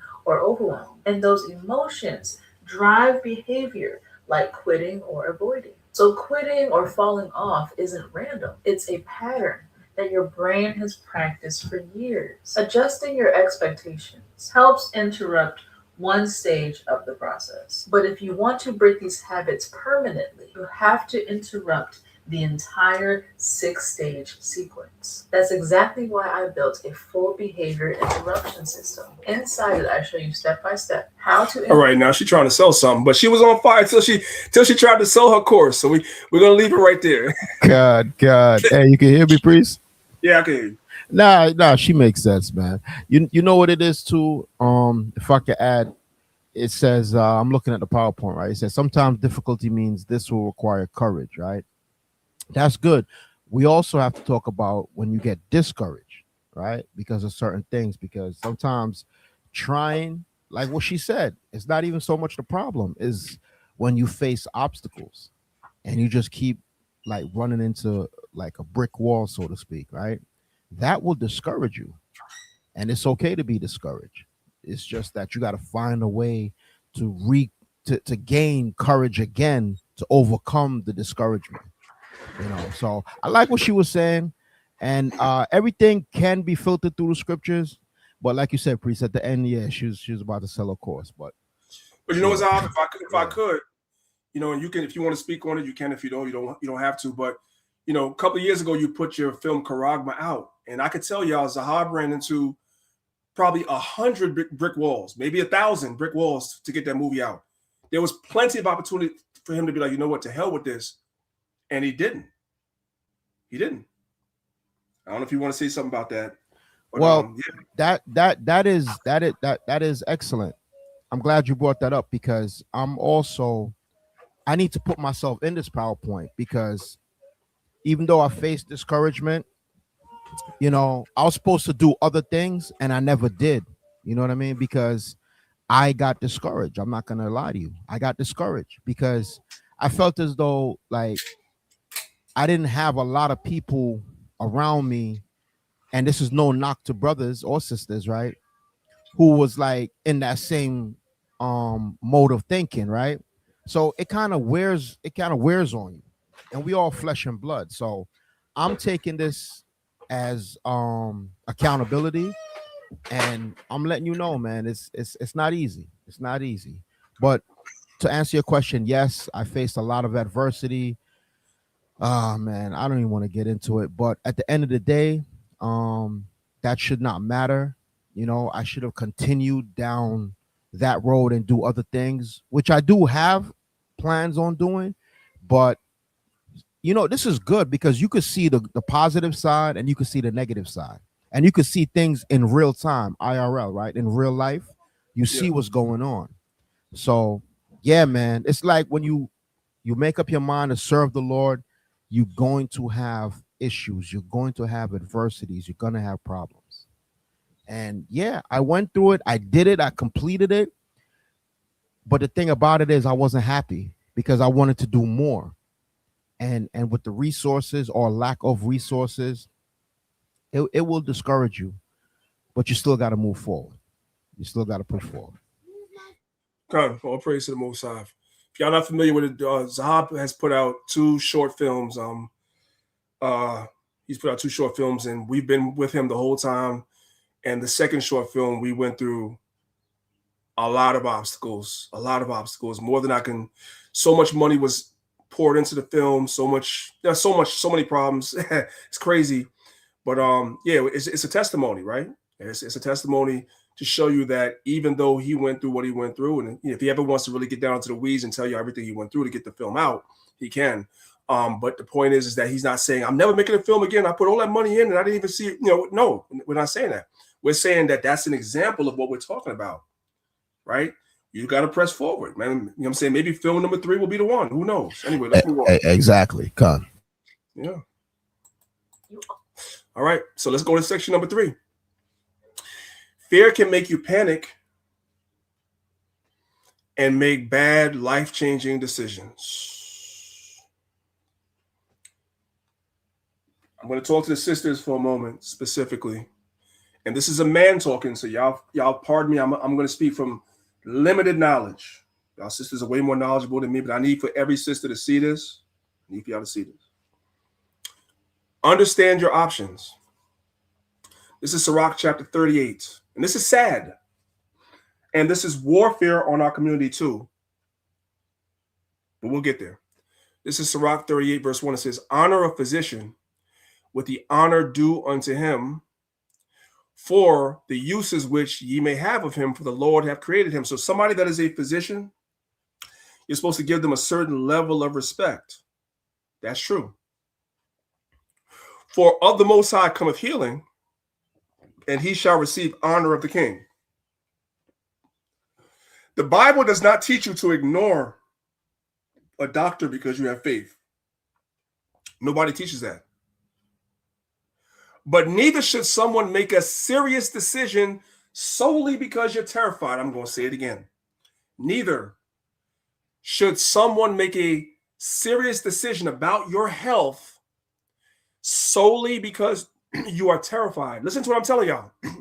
A lot of people, a lot of Israelites, Blacks, Hispanics, Native Americans make decisions about your health because these doctors are in business to scare you, to get you to do certain things to make money. They're in bed with the pharmaceutical companies and everybody else. They're in bed with the insurance companies and everybody else. So they recommend surgeries to you that you don't need because the insurance company makes money and so do they. They recommend medicines to you because they're in bed with the pharmaceutical companies. I can tell you some many years ago. I was in a doctor's office. And while I was there, one of the representatives of a pharmaceutical company came, and they even came into the examination room where I was, and they were giving the doctor free samples of whatever it is that they had. And I'm looking at that thing and I'm saying, wow. So now this doctor is going to prescribe these particular medicines, not because it's best for you. It's because they're in bed with this particular pharmaceutical company and there's an incentive. So when a doctor is recommending something to you to do, you give the doctor honor and respect for their profession, but don't allow them to scare you into making a decision that will mess you up. The principle should be get the facts, ask questions, seek appropriate medical counsel, get a second opinion when warranted. Understand your we gotta make that red. We gotta make that stand out. Understand your options. Black people don't understand that. Understand your options. And then after you get the facts, after you ask questions, after you seek medical counsel, after you get a second opinion, after you understand all your options, then after all of that, that's when you make a decision. Not before. not out of panic. This sister is in the hospital, right? The doctor wants to give her a hysterectomy because of fibroids. So they want to take her womb out. There's a book called Medical Apartheid. Y'all can look into that. Y'all can go to AI or go to Google and look up the statistics of the women of our nation, Black, Hispanic, and Native American, how we way surpass everybody else with hysterectomies. They take your womb out. That's medical warfare on our women. There are ways to treat fibroids without you taking your womb out. This sister wants to have more children. Listen to me carefully. She wants to have more children, but the doctor is telling her, no, you need to have a hysterectomy that she doesn't need to have. Y'all just watch the video. Y'all just watch the video. Y'all just watch the video. And this happens every day. This is just on camera. This happens to our women every day. And they have nobody to talk to them to say the things I'm saying to y'all. We have to be careful about doctors and their judgment, right? Because, you know, for her, she has, you know, 2 young children, you know, but she wants more, you know, and so for a doctor to then say she shouldn't be able to have more children because she already has them, or that her fibroid issue should let her have a hysterectomy, that's them projecting their thought process on that's warfare. Her desires, her family's desire, her husband's desires, and that's a mistake. So you know, whether you don't have any children or you have children and want more children, if this is an option that you want, then you definitely need to make sure that the doctor's in alignment with listening to you and giving you what you want and not projecting their thought processes or their biases or their opinions about your life. You know, I think, you know, I hats off, kudos to not letting anyone dictate what your life is or what your decision should be. You know, just took your time and you found somebody that'll help. And that's exactly what it boils down to, like them not listening to you. Dr. Johnson actually listened to me and my concerns and has reassured me and literally has taken very good care of me, and I'm just very, very appreciative of it. Like, thank God. Like, you guys choose him to be a doctor, you will not be disappointed. Like, you genuinely could feel the care, genuinely feel it. So I'm very thankful. Yeah. Look at that. Look at that. Look at that. I'm hot behind it. I'm upset. I'm upset behind that for a lot of reasons. As a man, I'm upset behind that. I'm gonna tell y'all why. Number one, there are other options other than a hysterectomy. They can go in and do surgery and remove fibroids. 100% that exists. They don't have to take your womb out. There are also other medicines you could take. There's also natural ways to shrink fibroids. You don't have to take the woman's womb out. The devil, a white man, told her, you already got 2 kids. You don't need no more. So we need to give you a hysterectomy because you got fibroids. The black doctor comes in, the black man comes in and says, no, I can save your womb. And I got ways of getting the fibroids out without taking your womb so you can have more children. That's 2 different doctors looking at the same patient, same conditions, but one of them is her people and the other is Esau. And the problem that we have, and this is where I get passionate because y'all already know what my household does. A lot of times we as people, we go into the doctor's office and we're like children in there. The doctor's just telling you stuff and you don't know nothing about nothing because before you went to the doctor, you didn't do your research. And because the doctor got a daggone white lab coat on, whatever like that, therefore you feel as though you're not qualified to ask questions. I don't believe in that. Now, you could be who you are. I don't believe in that. You go into that room and you're supposed to already know. So if the doctor says something else, you can be like, you know what? Yeah, I heard what you're saying, but what about this? What about that? That's why we have the last bullet point. Get the facts. How do you get the facts? You do your own research. And then you ask the doctor questions. That's a doctor. That's not God. You give the doctor honor as a physician. You respect their position, but you still ask questions, especially if what they're telling you don't make sense. Because you have to understand they're in bed with the pharmaceutical companies and the insurance companies. So they're not always telling you what's in your best interest. Sometimes they're counseling, as the Bible says, there's one that counsels for themselves. Doctors do that. to make money off of you and me. There's been no time where I'm in the presence of a doctor that I'm not telling them what it is.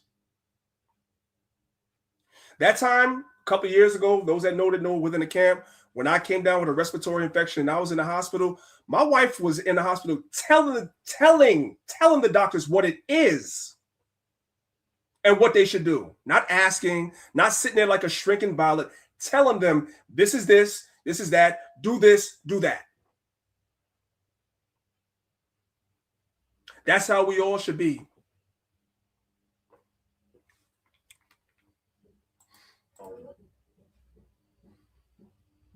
Listen to the video. Now, let me tell you the main reason I don't trust doctors or hospitals, physicians, nurses, none of that, right?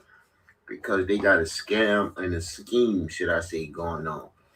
When they ask you your family history, or do y'all have heart problems or this and that in y'all family history, you got to always tell them no. And here's why you tell them no, because they're going to use that to diagnose you with something similar or something in the frame of what you told them, and they're going to start feeding you medication. You're going to have to start paying for stuff that you don't even need. Hospitals and doctors do this all the time. That's why if you tell them, oh, my family got a history of this, they're going to put that on you. It's usually how you live. When you're not eating right, you're not exercising, you steady stressed out and different things like that, and what you doing to your body, it's a pattern. You watch your mama eat and do these things, then you do these things, and vice versa your kids. It's a pattern. You're doing what your mama did, what your daddy did, what you saw, and therefore that's why you have the problem that you have. That's why they asked you that question. I got a testimony. I got another testimony. This is I want to say about 2010. I was admitted to the hospital in 2010, and I was in the hospital for a couple of days, and I felt better. Right? This is my era where everybody knows me as the guy that works out, whatever. I was in an era for a few years where I didn't work out, I didn't train, and I ate horribly. I was eating horribly, and I got sick. Right? And I went to the hospital, and I was in the hospital, and you know what I'm saying, I was in there for a couple of days, and I got better. So I told the doctor, "You got to check me out, man. I'm ready to go." No, sorry, I told the nurses that. Like, where's the doctor? I've been in here for like 4 days. Time for me to go. So they was like, we're gonna call the doctor. That's how they do it. We're gonna call the doctor. We're gonna tell them that you want to be checked out. Yeah, I said, tell them I want to be signed out. So I had to wait all day. Then the doctor shows up and tells me that they want to keep me for a few more days. I'm like, nah, I feel fine. I got it from here. I already know. I know myself. I already know what I've been doing wrong. I'm about to do a flush. I'm about to get up off all the junk food I've been eating. I'm about to get back in the gym. This is a wake-up call for me. The Most High had to slap me up a little bit. I get it. I'm good.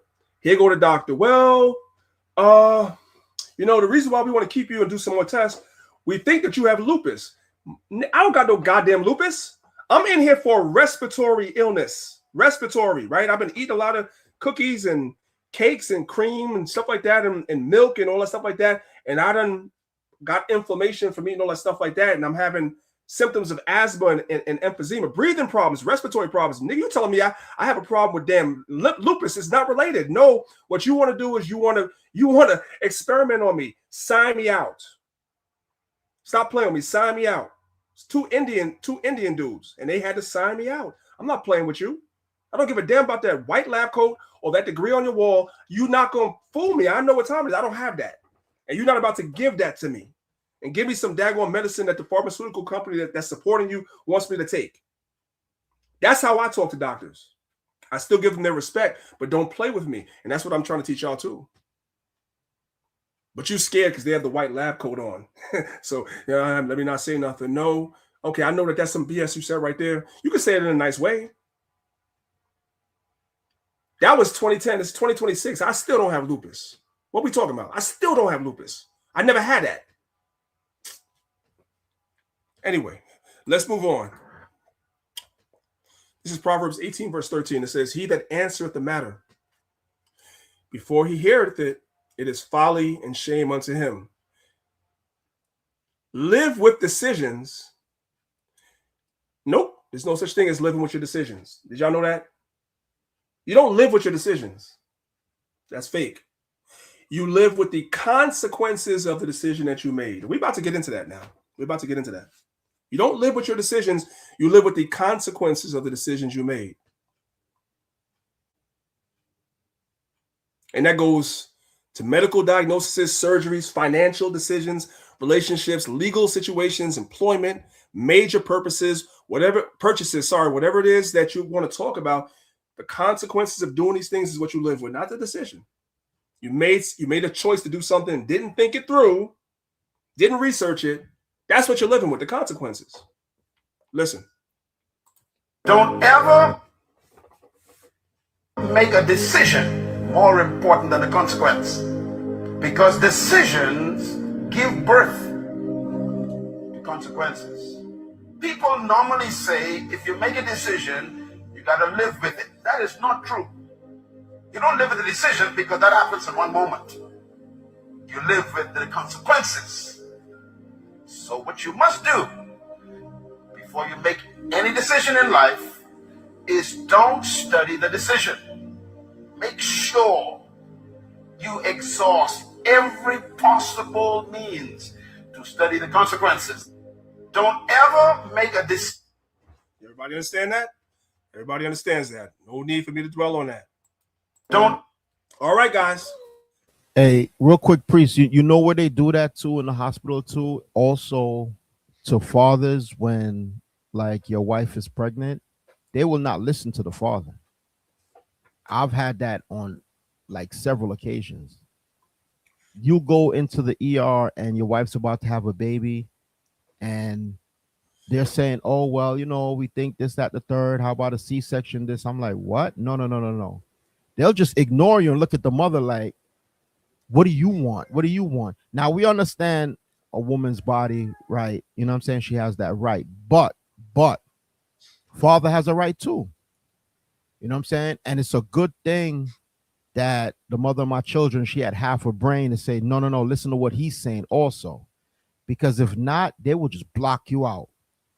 And if you go to a state of emotions where you're like, who the hell are you? And and you try to get rowdy with it, they got security on staff. So that's another way how they try to come between you and the rib when it's time to make a certain decision. Yeah, you got to use wisdom, man. And like you said, priest, you told them, nah, I'm good. You know what I mean? You respect what they're saying, but you still stand by your conviction. It's the same thing with fathers too. Especially when the mother of your child, she's in labor, she about to go in labor. You got to stand on your square, so to speak, but in a respectful, calm manner. And you got to kind of give your wife that look like, hey, back me up, because they're not going to listen to you. That's just how Esau's system is set up. They're not going to listen to you. They're going to listen to the woman. If she's like, you know what? I don't want the baby anymore. 9 months while she's in contraction, they'll be like, oh, yeah, let's do what you want. You're like, what? No, that makes no goddamn sense. So you got to be in unison with your wife, right? Or whatever the case may be. So when you go through them doors, once you she's on that gurney, not a gurney, but you know, whatever the thing is, and they bring her to the ER or whatever, then they bring her up to the maternity room or whatever, y'all got to be on the same page, man, because if she says left, they all gonna go left, and you're the only one saying no, we need to go right. So I just wanted to bring that out also. Well, let's add something else to that, right? Let's add something else to that. This is why it's important to know who you marry. So we got to have that conversation at some point. You and the Bible says you and the woman have to be on one accord. You become one. Let's add a second one to what Zahab said. They might, want to do a C-section. You might want it to be done naturally as a father. You don't have no say. Also, once the baby is born, if it's a boy, you're not at the hospital. Them stinking nurses and everything is going to bring the woman them damn brochures that try to teach her that being circumcised is mutilation, and try to convince her not to circumcise the baby. Right. You know what I'm saying? So and now you have to know how to have a wife that's strong enough to be like, yo, if you don't take those papers and flush them down the toilet, get out of my face. You gotta have a wife there. Yeah, and you as a father, you gotta be there too, man. You can't put it all on her, because she's if she didn't take the drugs, I forgot the name of the drugs they give them, and thank God, the rib. She never took none of the drugs. All three of the boys, right? She's halfway out of it, bro. So what kind of decision you think she's gonna make? She just brought forth life, right? Yeah. She's like in between the spirit world and this world. You know what I'm saying? So you gotta be there to be like, nah, we're not gonna do that. Yes, we're gonna do that. No. She does epidural. Am I saying that right? Yes, an epidural. Brothers and sisters, if it be the Lord will, if you can stay away from things like that, the scriptures tell you, man, it's like going through labor is part of birth. You know what I mean? So it's a lot to it, but for the interest of time, just understand that you and your wife got to be locked in when it comes to making decisions, because the enemy will come between y'all and they will try to pit one against the other. And they'll be like, no, we're going to do what the woman says. It's her body, it's her child. I'm like, whoa, you think she like, how you think the seed got inside of her? I'm the man. I'm the one who did that. It wasn't for me. She wouldn't have been here. But that's just how it is, man. I just wanted to bring that out, please. All praise to the Most High. So these are all working examples of what we're talking about in today's class. Fear. People just allow fear to make them make decisions that's not in your best interest. And that's the idea. So, like I said, today's class is just we're sitting around a dinner table, we're having a conversation as family that we all have to, and we all struggle with this. So nobody's exempt. We all just have to be better with this and ask the Most High to work on us so that we don't give in to fear so easily. I want to introduce you, brothers and sisters, to a friend of my family. His name is Mr. Oliver. Shout out Mr. Oliver, right? Mr. Oliver is the inspiration for today's class. Like I told y'all earlier, for those of y'all that have been here the whole time, the whole idea for this class was my wife and myself were talking about Mr. Oliver. Mr. Oliver made a decision out of fear after we counseled him not to do it. And he had to circle back, as you guys are going to see, because the decision he made out of fear messed him up bad. Okay. Here's the backstory. My wife and I met Mr. Oliver a few years ago. That's when she had her store. She used to have an herbal store in New Jersey. And the store that was next door to her was store that deals with, like, sells crutches and wheelchairs and stuff like that. It deals with people that have like injuries, whatever like that. And Mr. Oliver was the store owner next to us, the store owner's mechanic. So a lot of times in the back of the store, Mr. Oliver would come around and he would be fixing the store owner next to us car, you know, in the back of the stores. So something went wrong with my wife's car. And the store owner was like, well, you could use my mechanic, and introduced us to Mr. Oliver. And Mr. Oliver became a good friend of my family's, very good brother, very, very good, very kind-hearted brother. My wife had several consultations with him. About 2 years ago, he told my wife that he was diagnosed with prostate cancer. My wife started treating him, and he was seeing improvements. As a matter of fact, don't take my word for it, I went to his mechanic shop and interviewed him about the improvements that he was seeing by doing the protocol that she told him to do.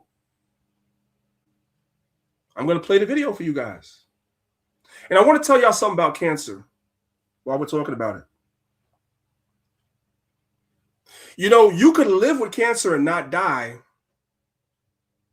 if cancer remains localized, meaning that, let's say that you have breast cancer.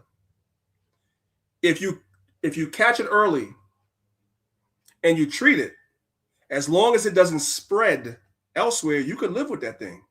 Of course, you want to treat it the best way you can, whether that's through surgery, whatever, you treat it. But as long as it remains localized, you will live. What makes cancer deadly a lot of times is that it's not diagnosed early. It begins to spread throughout the body, and at some point it spreads to places where it can't be healed anymore. That's the problem. Well, he caught his prostate cancer when it was localized, meaning that it was in the prostate. It hadn't spread or nothing. It was the very early stages, so he had an opportunity to deal with it. So what I'll give him credit was that when he realized what it was, at the time we still had the store, he went to the store and he spoke to my wife, and she was helping him.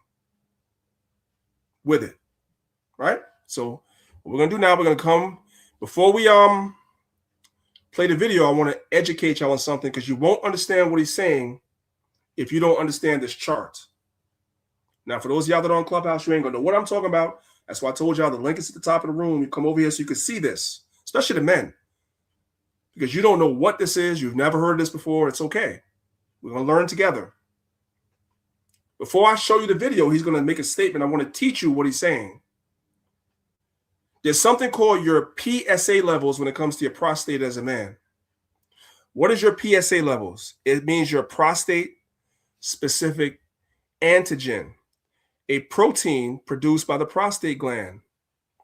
PSA levels can be measured in a blood test. Elevated levels of PSA may indicate prostate issues, but other factors like age or inflammation can affect it. So they give you a blood test and they measure your PSA levels. And if your PSA levels are too high, that means there's a problem. So on the right-hand side of the picture here, you guys can see what the normal PSA level should be based on your age, because they say starting from age 40, for men, you should get prostate examinations at least once a year, right? So for a guy 40 to 49, your PSA level should be between 0 and 2.5, right? Age 50, 0 to 3.5, so forth and so on, right? Okay. So Mr. Oliver falls right here where the arrow is into this age right here, meaning his PSA level should be between 0 and 4.5. Is everybody following along? I'm trying to go slow because I want y'all to get this. And we're still talking about fear. We're still talking about fear. So his PSA level should be between 0 and 4.5. So when he called us and told us that he was having issues, he went on the protocol. She put him on a protocol. That's what she did. He was on a protocol for 3 weeks. And at the 3-week mark, I had a car issue. So I went to the mechanic shop. That's us outside. And while I was there, I interviewed him to ask him how was the protocol going. Right? Mr. Oliver's Jamaican, he's a yard man. So hopefully y'all understand what the brother's saying. Listen to the video. What's going on, Mr. Oliver? How's everything going? Everything has been good. All right. So you've been having some problems with your prostate, right? Right. All right. How long have you been taking the prostate formula? I started from about 3 weeks now. So he's been on a prostate protocol for 3 weeks. Listen. Okay. And how high was your PSA levels when you first started taking the formula? It was at 7. His PSA level was a 7. Guys, at between 60 and 69, it should be no higher than 4.5. It was a 7. That's a warning sign. Listen. High, right? Right, very high, 7. Okay. And the last time you saw your doctor, what was your PSA levels after taking the formula? It went down to 4. So after he was on the formula that she told him to take, it went from a 7 back down to a 4, which is normal for his age. Is everybody following along? Okay. 4. So your PSA levels went from a 7 to 4. Right. Wow. Would you recommend this prostate herbal formula to other men who are going through issues with their prostate? Of course, I will. I advise them to get in touch with it, you know what I mean? And use it, but it's good. Anything else you'd like to say about it before you go?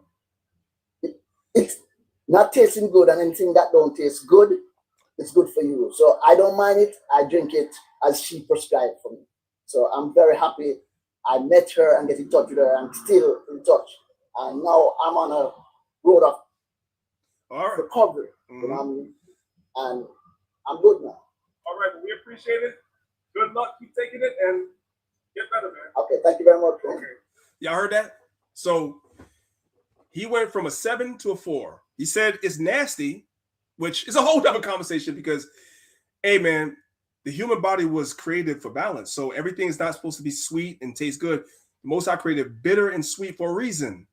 Those bitter herbs, especially the ones that are bitter, they come into your body and they attack parasites, because all of us have parasites from the food we eat, whether you eat meat green vegetables, everything has parasites in it. So when you put that in your body has parasites. It does. And the bitters kill parasites. That's why the Most High created it. A lot of people shy away from taking herbs because they don't want the bitter. That's the first thing he said. And like children, I'm gonna be honest. I'm gonna give y'all some tough love. I've heard that childish statement from a lot of adults. Oh, I don't like the herbs because they're bitter. So what? The Most High created it that way for a reason. It's bitter for a reason. It has a job to do. But he took it in good stride, and his PSA level went from a 7 to a 4. So he sounds real confident, don't he, guys? Hey, man, I'm so glad I met her, and she helped him, and everything is going great, right? Everything is going great, right? What's going on, Mr. That's what's happening, right? Okay. A few moments later. A few moments later, he fell off the wagon. Unfortunately, Mr. Oliver did not stay on the herbal treatment that my wife put him on. He started off good. He did 3 weeks. And I will tell y'all that parasite cleanse and that prostate cleanse is very difficult. Very difficult. I see what the protocol is and for how long. It's very difficult. So he fell off the wagon. And his PSA levels went right back up. So he went back to his doctor and was told his condition got worse. Remember, it was a 7. It got worse than a 7. So my wife told him, hey, let me put you on a strict protocol so you can avoid chemotherapy, because the doctors started to tell him, they go to fear, we got to put you on chemo.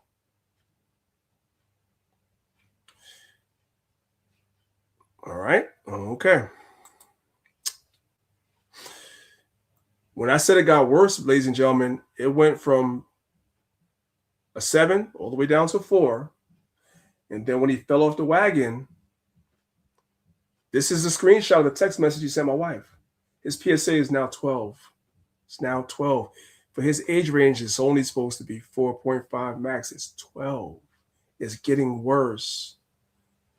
So now they told him, this is what he's telling her. This is a screenshot of the conversation. The doctor says, you got to go for radiation surgery.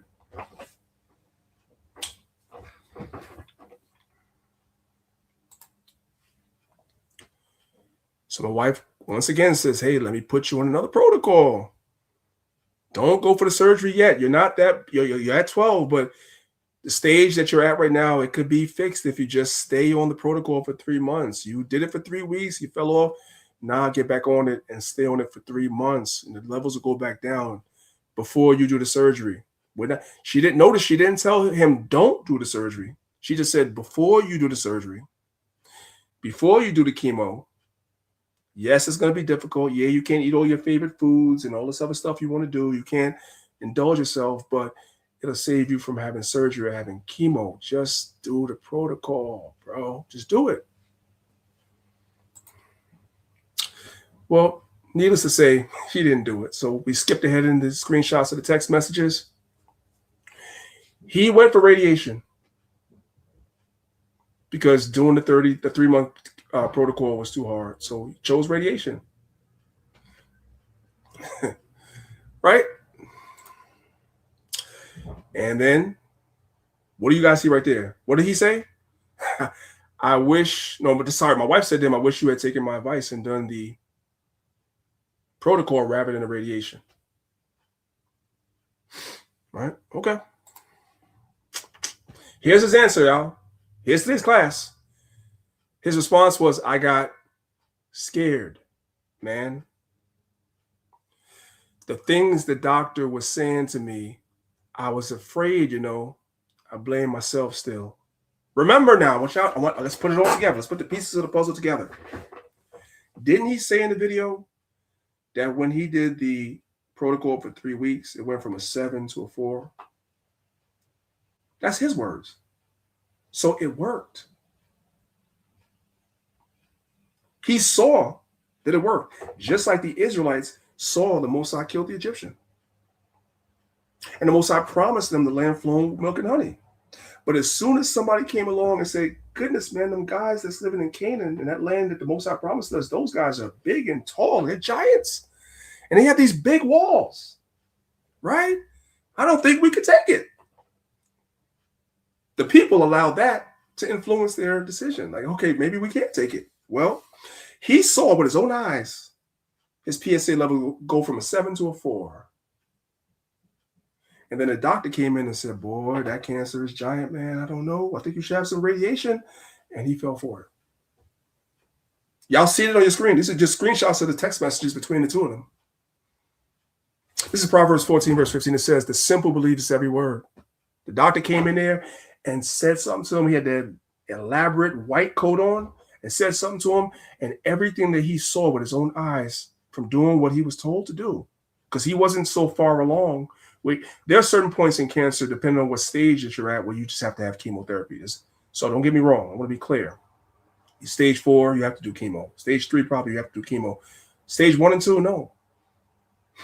It's at those points, it's still localized and you could fix it. But the doctor is in bed with the damn insurance companies, and them radiation sessions is money. So the doctor said something to him. So he went ahead and he had the radiation because he got scared.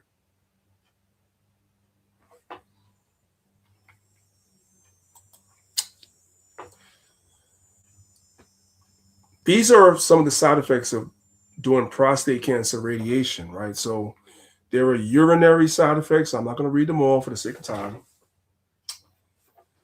There are bowel side effects. We're going to focus on this because this is what happened to him. There are neurological side effects. This is what happened to him. There's sexual side effects and other side effects. So we're going to go for hour number 3 for those of you that are supposed to be in the God First Gang. Well, not the God First Gang, any other room on Clubhouse, you guys can go. But I feel like this lesson is important, so I'm going to continue for hour number 3 for those that want to stay for it. Okay. 2 seconds later, 346 minutes later. All right.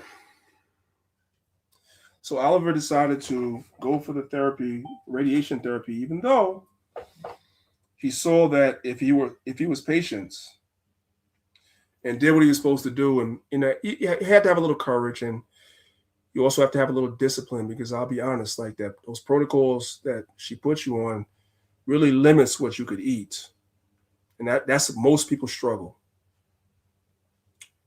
I'll even be transparent and tell y'all that's my struggle too. If I'm telling y'all this, I live in a house with her. Y'all don't think she puts me on protocols and all this too? I get put on protocols all the daggone time and flushes and different things. I'm the person she experiments on before anybody else, and it's tough because you can't eat this and you can't. It's tough. So I get it. So I'm not knocking nobody for that. It's tough. I also watch her do it to herself. She does it for herself. I watch her go on these damn protocols, and especially the parasite cleanse. That thing is barely anything you could eat when you're on that. It's crazy. And I watched her do it. Anyway, so the radiation didn't go so well for Mr. Oliver.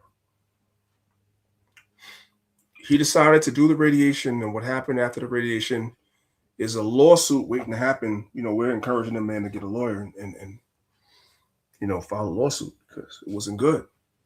He began to experience blood coming from his bowels. So remember, I showed y'all on the chart earlier. Go back to it right here, that there are bowel side effects. The side effect that he experienced from the radiation was he went to the bathroom and there was blood in the toilet. He was having a hard time holding his number 2. In other words, he couldn't hold his bowels. Whenever he would urinate, he was having problems with that. That was from the radiation. Okay. He didn't tell us about that. At the time he was experiencing that, he didn't say nothing. Because remember, we told him, do the protocol for 3 months before you do the surgery or the radiation. Just do it and see what happens. He didn't do it. He did his own thing. So when he saw the blood and urine, he didn't say nothing. A few months ago, this is after all that, my wife received a phone call from him at 5 o'clock in the morning. Oliver never calls us at 5 in the morning. Ever. It never happened before. She was asleep. She didn't see it. When she woke up and called him back, he was already in the emergency room. He told my wife that he had got up that morning to go to the bathroom and there was blood coming out of his rectum. That's what happened. And at the hospital, they told him that it was a side effect from the radiation. This is where the regret comes in. You allow the doctor to make you scared. You didn't consider all the facts. You didn't make an informed decision. The doctor scared you into doing something. And now this is happening. Something that you didn't necessarily have to do right away. I'm not saying maybe eventually you wouldn't have had to do it, but you didn't have to do it as fast as you did. But the doctor scared you into doing it.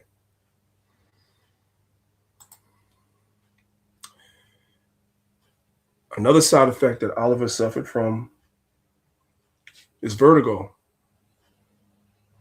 So this dude was having spells of collapsing in his house. He lives by himself and he would be in his house and he would collapse and wake up and realize that he passed out. He didn't know. The whole room starts spinning. You get dizzy, right? Next thing you know, you done passed out and you wake up. You live by yourself. That could kill you. You know what I'm saying? Somebody come find you. Somebody can come find you. Nobody hear from you for days. Somebody can come find you. You pass out and bump your head on something and you out of here. This is all from the radiation that he didn't necessarily need because he wasn't like stage 4. He didn't need it. He just needed some discipline to do the protocol. But the man want to nyam this type of food. I want nyam, right? So you want to eat the type of food he wants to eat.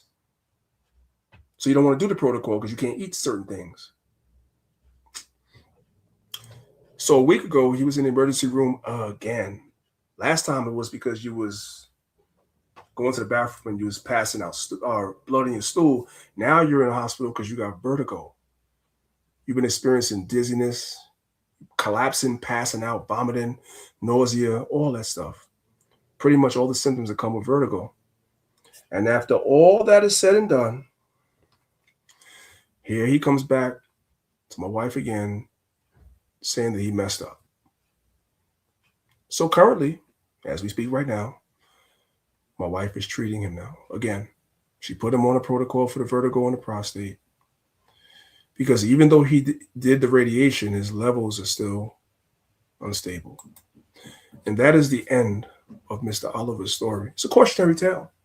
So this is the inspiration for today's class because when we were talking about it, it's literally her that said to me, you allowed fear to make you make a decision rather than faith in God. And I was like, that's a class. I told her, I said, you just told me to do a class like that. We have to do a class like that. Even though it was based around him, this is broader than that. It goes into businesses if you should have started and things you should have did and jobs you should have went for and cities you should have moved to and things you should be doing in the truth that you're not doing. It goes into all of that. Hey, Salaki, priest, you know what should be added to that also? Because I see a trend even with my family too, right? Especially older people, right?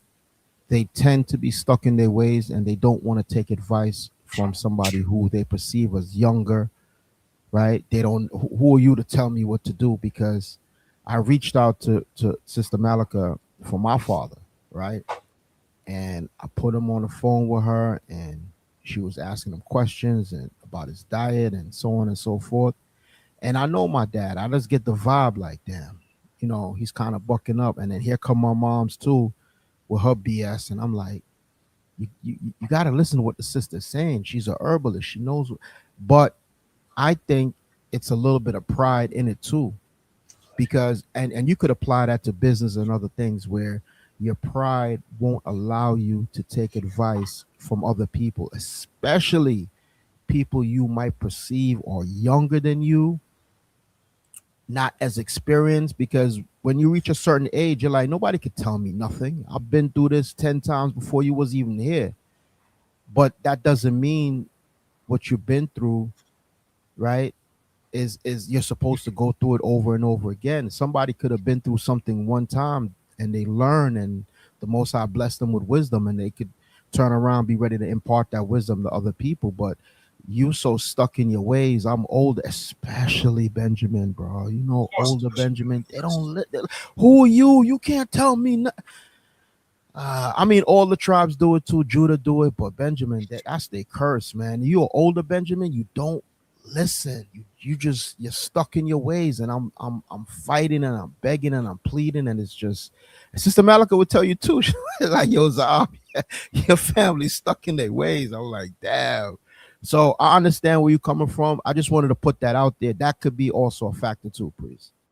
All praises. Yeah. There's a lot of stories that we could tell y'all about. And I'm here with my wife. So sometimes I'm privy to a lot of the people that she deals with. And there's a lot of stubbornness with our people, especially when it comes to health. And a lot of people don't want to do it. The doctors just make y'all scared. And again, I want to say again, she teaches this and she apprenticed under Patrick Dells, as y'all know. So we're not against the doctor. The doctors are experts. We're not. But the doctors are in bed with the pharmaceutical companies and insurance companies. So sometimes they're not counseling you based on really what's best for you. They counsel you based on profit. You have to know your own stuff about yourself. So you can know when they're telling you what they're really supposed to be telling you and when they're telling you what's for profit. That's all we're saying. That's it. We're not saying don't listen to the doctors, and we're not saying that. Hopefully everybody understands what we're saying. We're not saying that.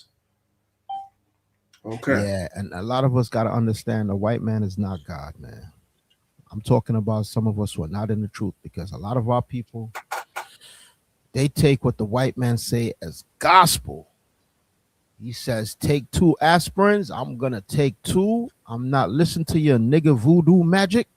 You drink them herbs. I'm taking what the white man said. It's funny, but it's not, because it's the truth. And I've seen it personally. And it's so funny because at the root of every single medicine the doctors give you, there's herbs in it to a lesser extent than the natural herbs itself. But if you talk about Novocaine or anything like that, that comes from the poppy plant. Like it comes from all those medicines you take from the doctor come from plants. The difference is not as high a concentration of plants by the time it gets to you in pill form, but all medicines come from plants. So if you're stupid enough in 2026 to believe that plants that come from the ground can't heal you, you're crazy. At the root of most medicines is plants. Anyway, enough of that. Let's move on. Here's a question to ask yourself. Are your friends really your friends? You have to ask yourself that. This is Proverbs 15, verse 22. Without counsel, purposes are disappointed, but in the multitude of counselors, they are established. Fear isolates. Wisdom seeks counsel. Before making an irreversible decision, ask, have I talked to knowledgeable people? Not have I talked to my friend group, because your friend group may not be knowledgeable about the thing that you need counsel on. But have I talked to knowledgeable people? Do I understand my alternatives? Am I deciding because this is wise or because I'm scared? And the reason why I captioned it, are your friends really your friends? You have to have people around you that will get you together. In other words, they're going to look at you and be like, yeah, that's a bad decision. Not because they're trying to, remember earlier we were talking about people that will counsel you and tell you something because they're scared. So you don't have those people around you. We already eliminated those people. The people that we have around you are knowledgeable people. They're wise people, so forth and so on. They're not going to tell you what they think you want to hear. In other words, if you're really making an investment in something or doing something that's not good for you, they're not going to tell you, hey, brother, go for it. Hey, sister, go for it because it makes you feel good. They're going to be like, no, you're not even thinking clearly, bro. Think again. And it's not based out of fear. It's based out of you're not thinking logically. Simple as that. It's up to each of us to be able to weigh who's saying something to you because they're scared and who's giving you counsel because they love you and they give you that counsel because they don't want to see you ruin yourself or whatever it is. Right? Let's play the video. When Gunna said, I can give you advice, but I won't sell you a dream, I felt that. Like, I really felt that deep in my soul, because here's the thing about Now, I'm not into Gunna or nothing like that, but that's a hell of a phrase. I'll give you advice, but I'm never gonna sell you a dream. Those are bars right there. I'll give you advice, I ain't gonna sell you a dream. If I know that something's not good for you, I don't give a daggone how many stars you have in your eyes or whatever like that. If it's not good, I'm gonna tell you. I'll give you advice, but I'm never gonna sell you a dream. When Gunna said, I can give you advice, but I won't sell you a dream, I felt that. Like, I really felt that deep in my soul, because here's the thing about it. I'm going to provoke you to greatness. I'm going to provoke you to see your full potential. Y'all need to get around people that are going to tell you about yourself. It may hurt, it may sting, but they're going to push you to greatness. Those are the type of people you need around you. Stop getting around people that are only going to feed your ego and tell you what you want to hear. That's not the way to grow. And see, we pick our friends based off of if they make us feel good, but sometimes it won't feel good. But you need that in order to grow. So reevaluate your circle and go, are the people around me, do they really have my best interest? Because sometimes the truth hurts, but the truth will propel you forward. And the truth is going to get you to where you need to be. Y'all gonna be great. Have a blessed day. I don't need to add to that. I think that's pretty much self-explanatory. So let's go to the book of Sirach, chapter 32. We're going to pick it up in verse number 19. It says, do nothing without advice. But we already established it's a certain caliber of people that you need to be giving you advice, not just anybody. And when thou hast done once, repent not. Some decisions cannot easily be undone. Therefore, the more permanent the decision is, the more careful the decision-making process should be. Let's go to Isaiah 28, verse 16. It says, therefore, thus saith the Lord God, Yahweh, behold, I lay in Zion for a foundation of stone, a tried stone, a precious cornerstone, a sure foundation, which we know is Yahushua. He that believeth shall not make haste. Sometimes urgency gives you the spirit of do it now, decide now. If you don't decide now, something terrible is going to happen. But faith allows room for calm thought when circumstances permit. Not every urgent feeling represents an urgent reality. Not every urgent feeling represents an urgent reality. So you have to make sure that you're not impulsive when you're making decisions, because you're making the decision out of fear. The fear creates a sense of urgency. No. Your life will feel way less chaotic if you stop being so impulsive on your decision making. Catch my drift. Think about all the situations you done been in life, okay? And how if you would have gave it a little bit more time, the circumstances would have been completely different. Take your time, okay? Patience is literally a virtue. When you understand that your life, the result of it is an accumulation of all the decisions that you made, you will move with a little more wisdom in how you decide things. Instead, start praying before you decide, okay? Whether it's big or small, whether you want to go find something to eat or you making a life-changing decision. Pray, because getting a clear sign of how you should move or go about something can dodge you from so much. It could keep you protected. So what I took away from this video, the brother said life is an accumulation. So I want everybody to think about your entire life. Life is an accumulation of all the decisions that you made. So when we complain about our circumstances that we're in, whatever they may be, and maybe sometimes some of those circumstances are unfavorable, well, the circumstance that you're in, that I'm in, is a summation of a decision that you and I made at some point. And therefore, because we made that decision, we can't complain about the circumstance. A lot of people will make a decision They complain about the circumstance that they're in after they make the decision. That's not a thing. Because you allow your fear or a sense of urgency to kind of guide you into making a decision that was against you. Your life. You cannot make decisions only based off your emotions. Emotions are temporary and usually reactive. Emotions are important, but you need both the emotion and logic. Logic will help you slow down, evaluate, and choose what actually makes sense for you in your life or even in that moment. If you're upset with someone in the moment because you're angry, you want to yell, curse, hit.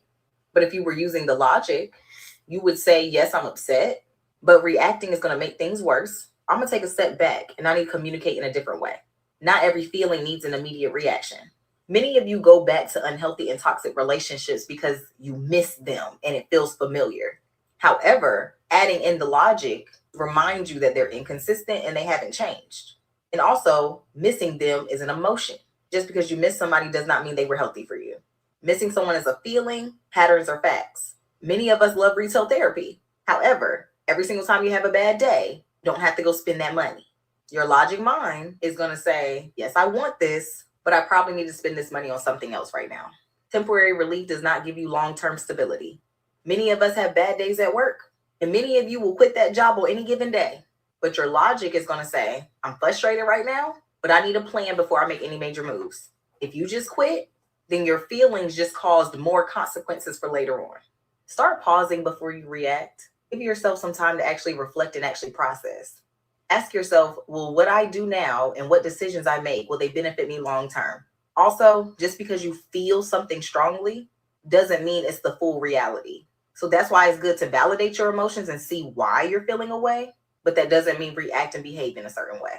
Stop letting your feelings control all your decisions. And I'm going to say this, and at the expense of some of my sisters being mad at me, but sisters or women more so run their decisions through their feelings. Now, men have feelings, men are emotional too. So I want to be clear. Yes. But a man is emotional to a point. Most men, I ain't gonna say every man, most men are emotional to a point, but a lot of times their decision will be run through logic, even regardless how they feel. They're gonna run their decisions through logic. You know what I'm saying? They say that men are cost benefit calculators. So they'll sit down and think about the good, the bad, what could happen good, what could happen bad, and they make the decisions off of that. Whereas women, because y'all are more in tune with your emotions, that doesn't make you less than. It doesn't make you worse than a man. None of that stuff. I'm not saying that, but it's just how we're created. This is where we're different. Because women are more emotional. A lot of times women run their decisions through their emotions.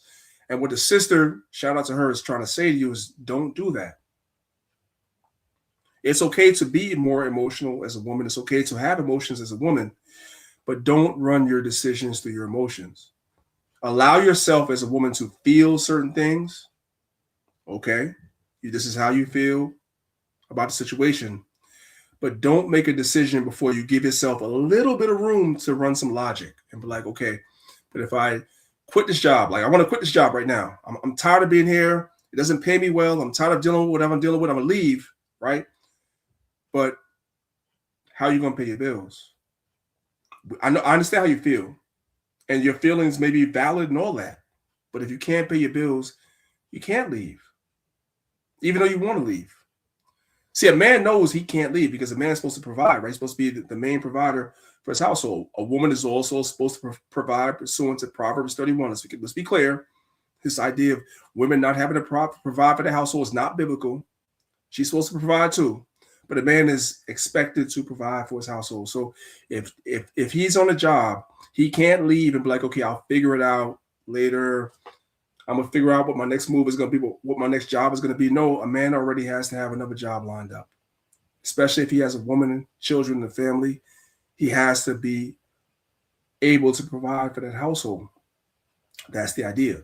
For a woman, it's a little more fluid, but if you're in a household where your man is only making a certain amount of money, it may not be logical for you to quit your job just because you're having a hard time, because the man may provide 70% of what the household needs, But your 30% is important too. You can't just quit because that's going to jam everything up. So you have to at some point appeal to logic as well, is what she's saying. Okay, let's move on.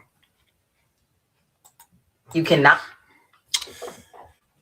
We're now at section number 4, which is fear can make you run when you should actually stand. Let's go to Exodus 14, verses 10 through 14. It says, and when Pharaoh drew nigh, the children of Israel lifted up their eyes, and behold, the Egyptians marched after them. And they were sore afraid. And the children of Israel cried out unto the Lord. And they said unto Moses, because there were no graves in Egypt, hast thou taken us away to die in the wilderness? Wherefore hast thou dealt with us to carry us forth out of Egypt? Is not this the word that we did tell thee in Egypt? So in other words, they were saying there were people that were telling Moses before they left Egypt, I don't think we should go. I don't think we should leave. Saying, let us alone, that we may serve the Egyptians. For it had been better for us to serve the Egyptians than that we should die in the wilderness. Verse 13. And Moses said unto the people, fear ye not, stand still, and see the salvation of the Lord, which he will show to you today. For the Egyptians whom ye have seen today, ye shall see them again no more forever. The Lord shall fight for you, and ye shall hold your peace. So the people were saying we're going to die, right? That's what fear taught them. But faith interpreted, God is going to make a way. Same Red Sea, same Pharaoh, different interpretation between fear and faith. You see the same thing in Matthew chapter 14. Pick it up from verse number 28. And Peter answered him and said, Lord, if it be thou, bid me to come unto thee on the water. And he said, come. And when Peter was come down out the ship, he walked on the water to go to Jesus, Yahushua. But when he saw the Lord boisterous, he was afraid. And beginning to sink, he cried, saying, Lord, save me. And immediately Yahushua stretched forth his hand and caught him and said unto him, O thou of little faith, wherefore didst thou doubt? So again, it's all about how you interpret faith versus fear. Proverbs 19, better is the poor that walketh in integrity than he that is perverse in his lips and is a fool. Also, that the soul be without knowledge, it is not good. And he that hasteth with his feet sinneth. In other words, you're just hasty to make a decision. And sometimes your hastiness to make a decision in certain cases, in certain instances, causes you to sin. Believe it or not. Wisdom of Solomon, chapter 17. Picking it up from verse number 11. For wickedness, condemned by her own witness, is very timorous, and being pressed with conscience always forecasteth grievous things. For fear is nothing else but a betraying of the succors which reason offereth. Succor is safety. Safety. There's safety in reason. But when you have fear, fear betrays you of using reason.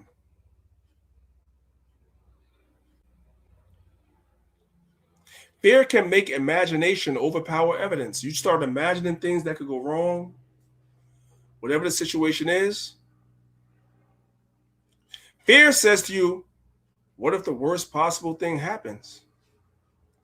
And treats the possibility as though it's already the reality. Once you start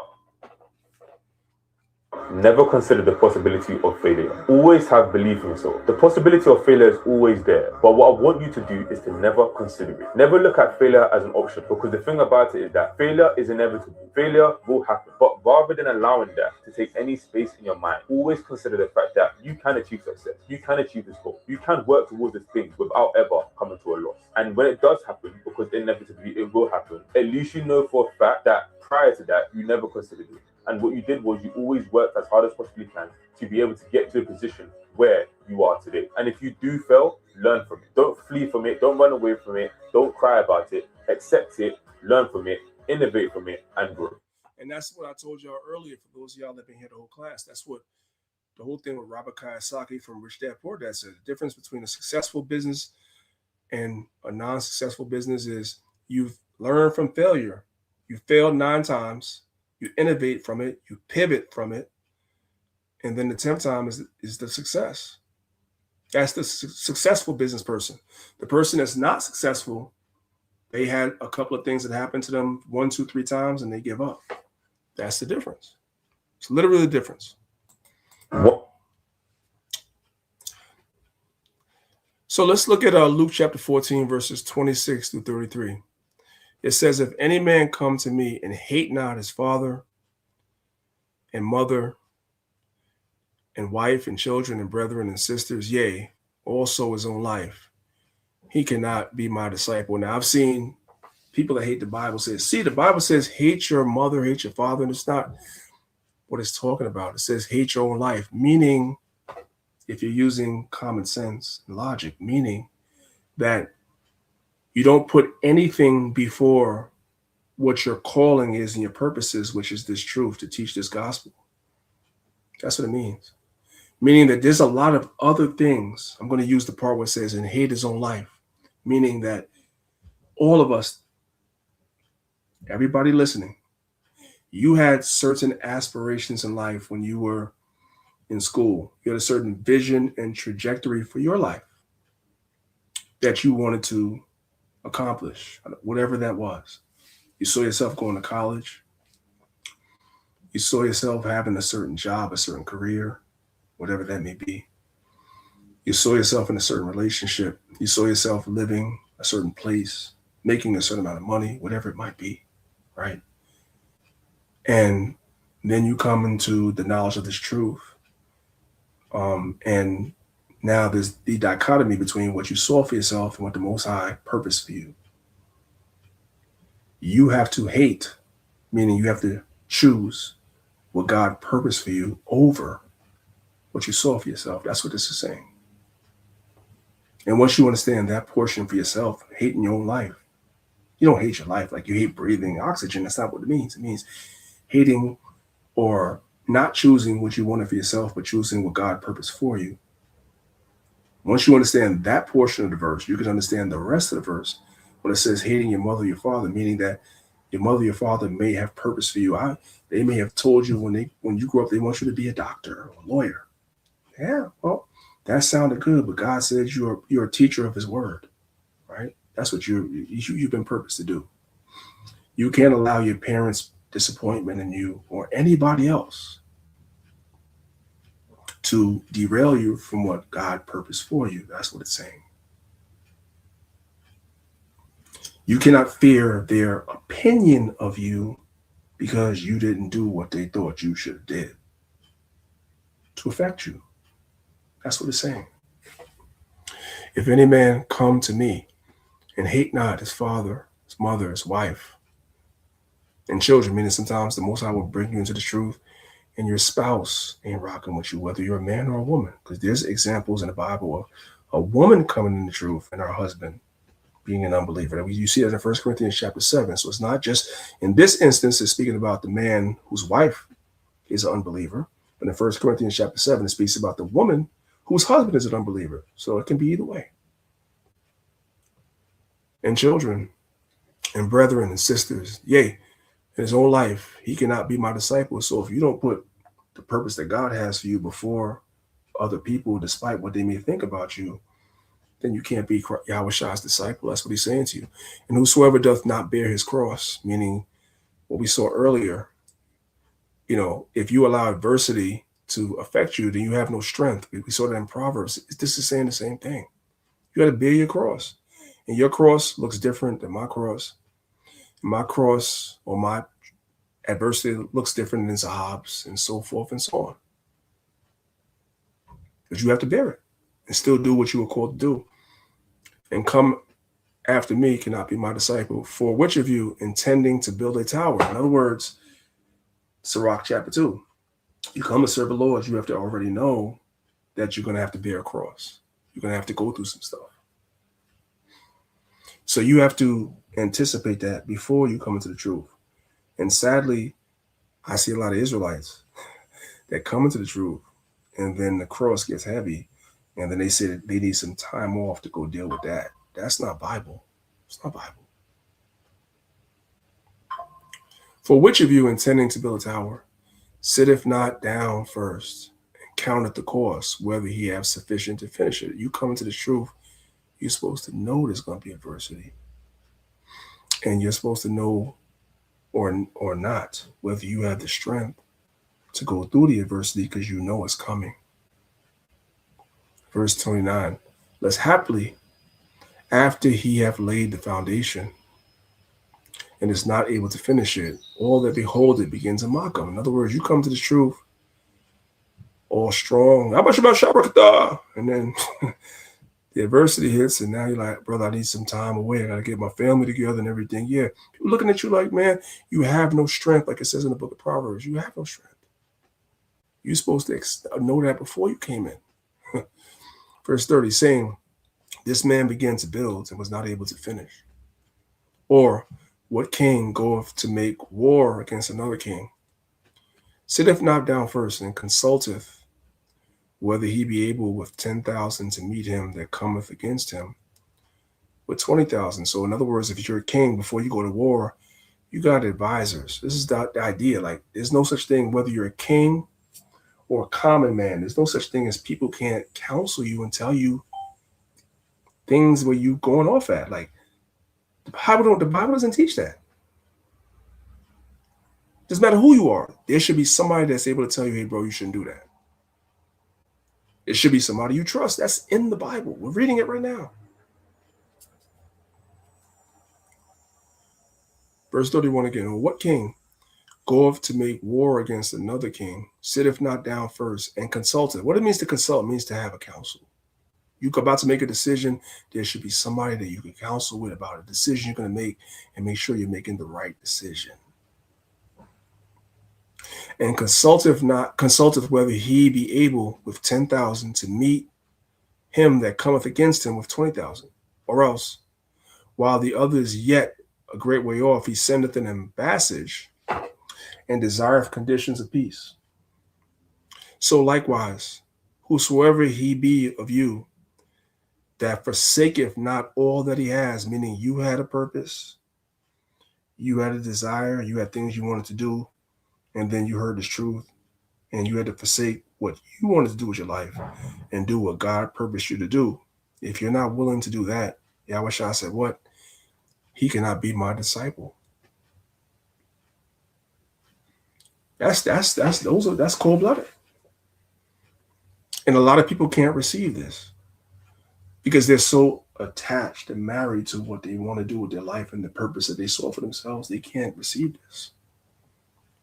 So we know through the scriptures, maybe somebody doesn't know, Yahweh Shah didn't start off with 12 disciples. Yahweh Shah started off with 70 disciples. Everybody knows that, right? If y'all know that, put 1 in the chat.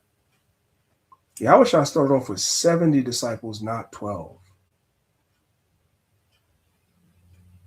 But there came a time when some of those disciples were not able to receive certain things, that it went from 70 to 12. And likewise in this truth, you guys are going to see where you are seeing a certain amount of people, whether it be in a congregation, a camp, whatever it might be, or whatever. And it's a certain number. And it's like, okay, you put trust in that number, and then the number goes down, and you're like, whoa, something wrong? What's going on? No. Nothing is wrong. Read your Bible. If you're in a camp and it's 100 people and then the camp goes down from 100 people to 50 people, read your Bible. I wish I went from 70 disciples to 12 because certain things they couldn't receive. So nothing to go crazy about, nothing to bug out about. Not really. Last section, we're about to come to a close here now. Fear can make you choose a false sense of safety.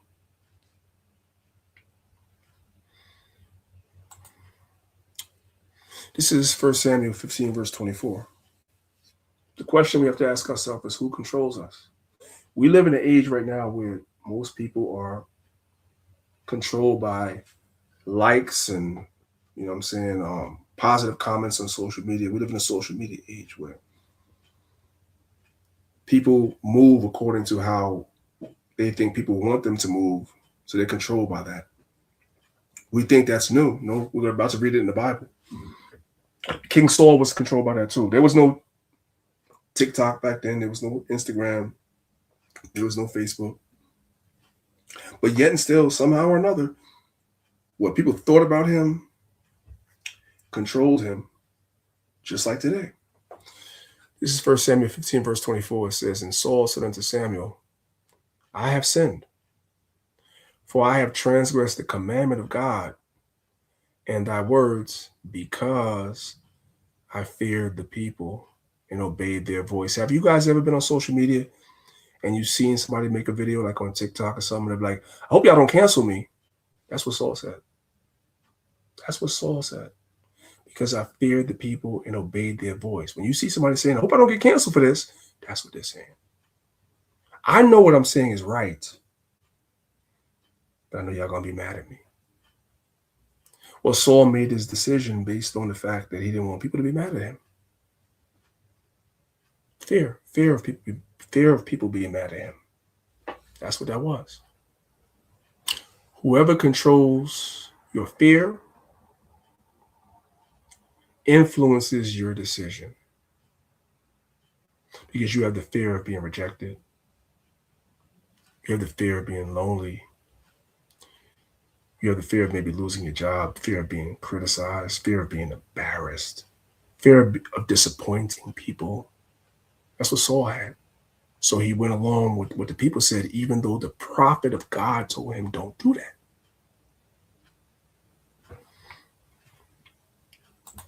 Here's how you're going to stop letting fear make decisions for you. And don't forget to save this one.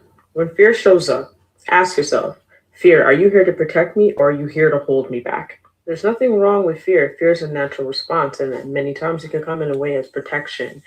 But also sometimes it could be hindering you and holding you back from something that could propel and move you forward into where you want to go. Now, too, you want to check with yourself. Is this growth fear? So instead of calling it fear, maybe just call it excitement. This is a great time for you to change the vocabulary. Is it fear or is it just I'm excited?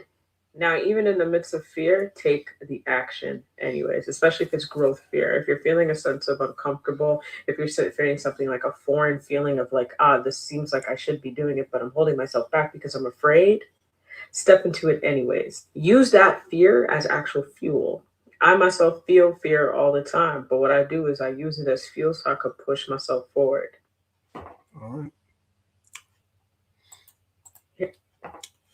This is John chapter 12, verses 42 through 43. It says, nevertheless, among the chief rulers, that's talking about the Sanhedrin, the Pharisees, the Sadducees, the Herodians, all of them, among the chief rulers, also many believed on him. So there's a lot of people that were chief rulers of Israel during the time of Rome that believed Christ was Hamashiach, prophesied by the prophets. But because of the Pharisees, they did not confess him. They were worried about what people thought about them, lest they should be put out of the synagogue. They didn't want to be kicked out of the synagogue for believing in Yahushua. The fear of being kicked out made them not confess Yahushua. For they loved the praise of men. They go your likes. They go your positive comments on your social media. Same thing. For they loved the praise of men more than they loved the praise of God. They believed, but fear controlled their behavior. This creates a powerful distinction. Don't let fear be your prison. Hebrews 2, verses 14 through 15. For as much then as the children are partakers of flesh and blood, he also himself likewise took part of the same, that through death he might destroy him that hath power of death, that is the devil, and delivered them who through fear of death were all their lifetime subject to bondage. Fear can be a lifelong prison. Sometimes people organize their lives around avoiding fear. Instead of asking, how can I make this a success? How do I make sure nothing bad ever happens is what they say to themselves. And we've spoke about it. Sirach chapter 2. My son, if thou come to serve the Lord, prepare thy soul for temptation, prepare yourself that things are going to happen. Set thy heart aright and constantly endure, and make not haste in the time of trouble. Cleave unto him and depart not away, that thou mayest be increased at thy last end. Whatsoever is brought upon thee, take cheerfully, and be patient when thou art changed to a lower state. For gold is tried in the fire, an acceptable man in the furnace of affliction. Believe in him, and he will help thee. Order thy ways aright, and trust in him. Last slide. So, before making a major decision, you have to ask yourself 5 questions. These are the 5 questions I want you to ask yourself before making a major decision. Would I choose this decision if I wasn't afraid? That's question number 1. Question number 2. Am I responding to facts or what I imagine might happen? Question number 3. Have I gathered enough information about this decision I'm about to make? Question number 4. Have I sought wise counsel? And lastly, question number 5. Am I making this choice because it is wise or to make my fear go away? These are the questions we have to ask ourselves, brothers and sisters. I appreciate you, brothers and sisters, listening to the class. All praise to the Most High, Yahweh. I do have a question for y'all, though, before I go. We'll come to the comments, because I was having some technical difficulties. Maybe you guys did or did not see it on your end. I don't know. But if you guys were able to see everything I was showing, mainly the videos, you guys were able to see the videos, put 1 in the chat. I just want to make sure, because this class is very important, and I want to make sure that you guys were able to see everything, and my technical difficulties did not obscure what you guys were able to see. So if you guys were able to see everything, just put 1 in the chat. Let me know that everything was good. All right.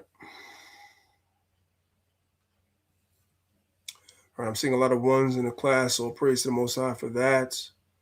All praises, all praises, all praises. Okay.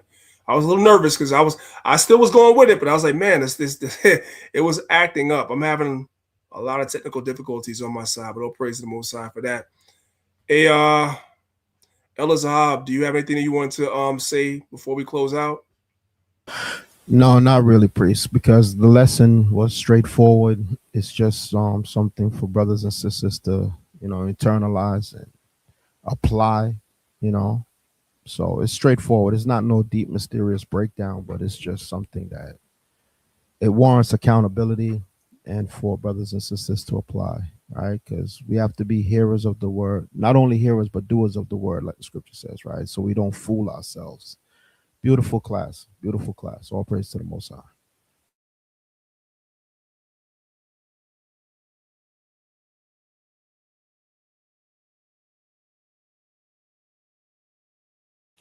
I do want to say, brothers and sisters, if you want to rewatch this class, leave a comment when you rewatch the class on YouTube, right? Not in the chat right now, but if you do rewatch the class, just leave a comment. It kind of boosts the engagement and triggers the algorithm, so this class could be seen by more people.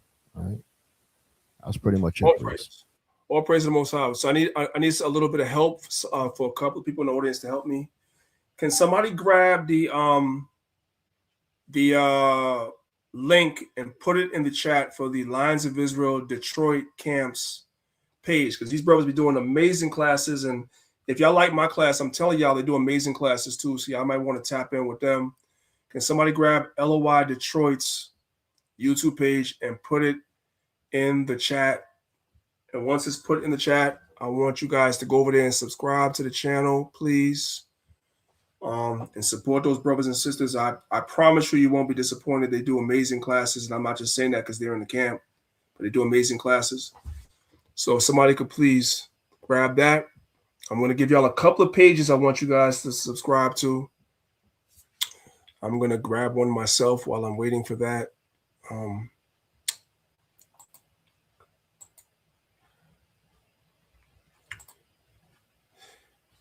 You know what? I'm not sure if anybody's able to. There it is. So it's in the chat right there. Guys, if y'all can, just go over there and subscribe to Lions of Israel Detroit. If y'all can, please. And then come right back, because I have another page I want y'all guys to subscribe to too.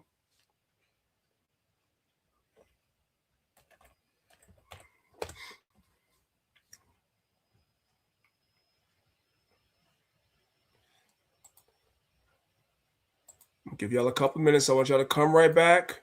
Or you can watch this video later. Okay. Now I'm going to post in the chat another page that we have called Lions of Israel Congregation. Lions of Israel Congregation. I'm going to post it right now. I want you guys to go over there and subscribe to that channel as well if you have not already. So in the future, in the near future, we have a new series of videos that we're going to be releasing that's going to be coming out every morning. And the name of the class is going to be called Zion at Sunrise. Zion at Sunrise is going to be the name of the class, right? Where you guys are going to be getting classes first thing in the morning. So we're expanding. And you're going to see a bunch of different teachers, not just Priest Daniela, not just the Bach and Mike Allah. You guys are going to see a bunch of different teachers across the camp. It's going to be called Zion at Sunrise. So you guys are going to be being fed all day long. You're going to have something early in the morning. I know my brother Mike Allah does classes usually in the mid-afternoon. And then we have a bunch of classes at night as well. So you guys are going to be getting fed all across. So we have something called Zion at Sunrise. It's going to be premiering on the Lions of Israel Congregation page. So I need for you guys to go over there. I'm going to drop the link again. If you're not subscribed to the channel over there, go over there and subscribe and come right back, because we're going to be feeding you brothers and sisters with the word morning, noon, and night. We're trying to get the hell up out of captivity, y'all. I don't know. Maybe it's just me. I'm trying to get the hell out of captivity. You know what I'm saying? So that way, maybe Most High peradventure, man, somebody, you know what I'm saying, sees the word that they wasn't looking for it, and they come into this truth, man.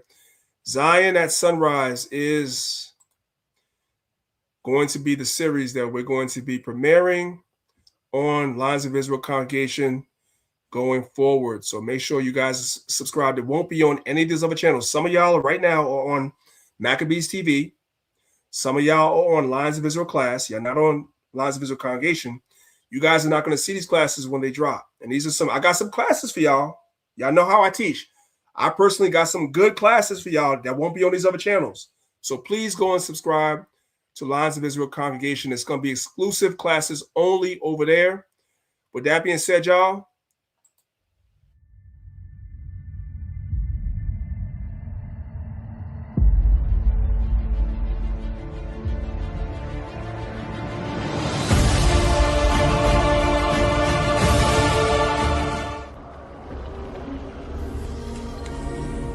give him no rest till he establish, until he make Jerusalem a praise in Hear, the O earth. Israel, the Lord our God is one Lord. if you brothers and sisters to subscribe to that channel, Lions of Israel Congregation, we about to go in. All right. That is pretty much it for me. If you guys have been watching the video for the last almost 3 hours and have not hit the like button, there's still time to repent. Get yourselves together, be right. And before the Most High comes and destroys you, subscribe to the channel, man. Hit the like button, drop a comment. We love y'all, brothers and sisters. It's your brother, Priest Daniela. joined by the Elder Zahab of Lions of Israel. We'll see you guys again next week. Most I will, 10 a.m. Eastern Standard Time. We appreciate y'all being here, and I pray that you guys were edified. With that being said, shalom.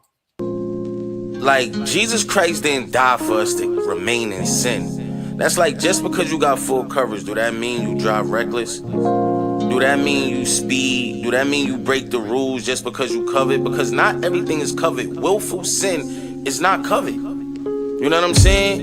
If you drink and driving, that's not covered. Your insurance company only is gonna cover mistakes, accidents, not willful sin. I done slept in mansions, slept in shelters. Success destroy more flesh than failure. Lie in front of them, get high in front of them, and expect these kids to respect their elders. Two sides to every story like an open book. She see mommy with a crop top and a skirt on. This how a woman is supposed to look. Now Brenda got a baby and she only just a baby, having baby after baby. This is crazy. It took two of us to make these kids. You in the club all the time. How you raise your kids? Tax time really only when he claim his kids. School clothes and supplies mean you raise your kids. Wow, this is madness. You wonder why they savage? Cause they being raised by these phones and these tablets. And why they keep raising these taxes? LeBron scored 30 points. So what? But why you keep praising these athletes? Like he played for you. I wonder if he ever even prayed for you. You gotta pay to see him. Christ paid for you. Lil Wayne never hang with you. But Jesus Christ came and he hang for you. I mean, shame on you. Israel, I put the blame on you. Everything that you pray is gonna leave you in that grave nowadays. Wisdom don't come with your age. Seem like they get worse as they age. Just because you go to church, that don't mean that you saved. They just wanna have fun. Smoke, play spades till somebody die or catch AIDS. He won't take her serious till the day that she say she ain't get a period. Don't believe in God, you's an idiot. A fool, even if you finish school. You ain't free. It's your master's degree. Show me a college that teach to be modest. Show me a college that teach to be fathers. Show me a college that teach to be honest. This nation is godless, from adults to the toddlers. Church full of mobsters. For real. I'd rather slow motion than no motion. A crab better than a lion in the ocean. A fish faster than a horse in the sea. How much it costs to be free? How much it costs to be me? Jesus died on that cross for me. That's a fact. For real. Word. But tell me what it's worth to you. Nothing. Do a liar deserve the truth? Nope. And do a thief deserve some peace? And a man full of greed don't deserve to eat. For sure. Not at all. For sure. Rest is a luxury that a rich man can't afford. And false hope make the heart sick. Look at the truth with disgust like a hawk spit. Walk through water like a starfish. Won't appreciate light without darkness. Take the trash out when it's filled with garbage. This land is filled with darkness. For real, it's like you can feel the darkness. Man, these kids is heartless. No caring. They got ears but no hearing. Take a phone from a shit, kill her own parents. This is no joke. God set the flood on kids and old folks. He got many bodies. The wages of sin is death. And that goes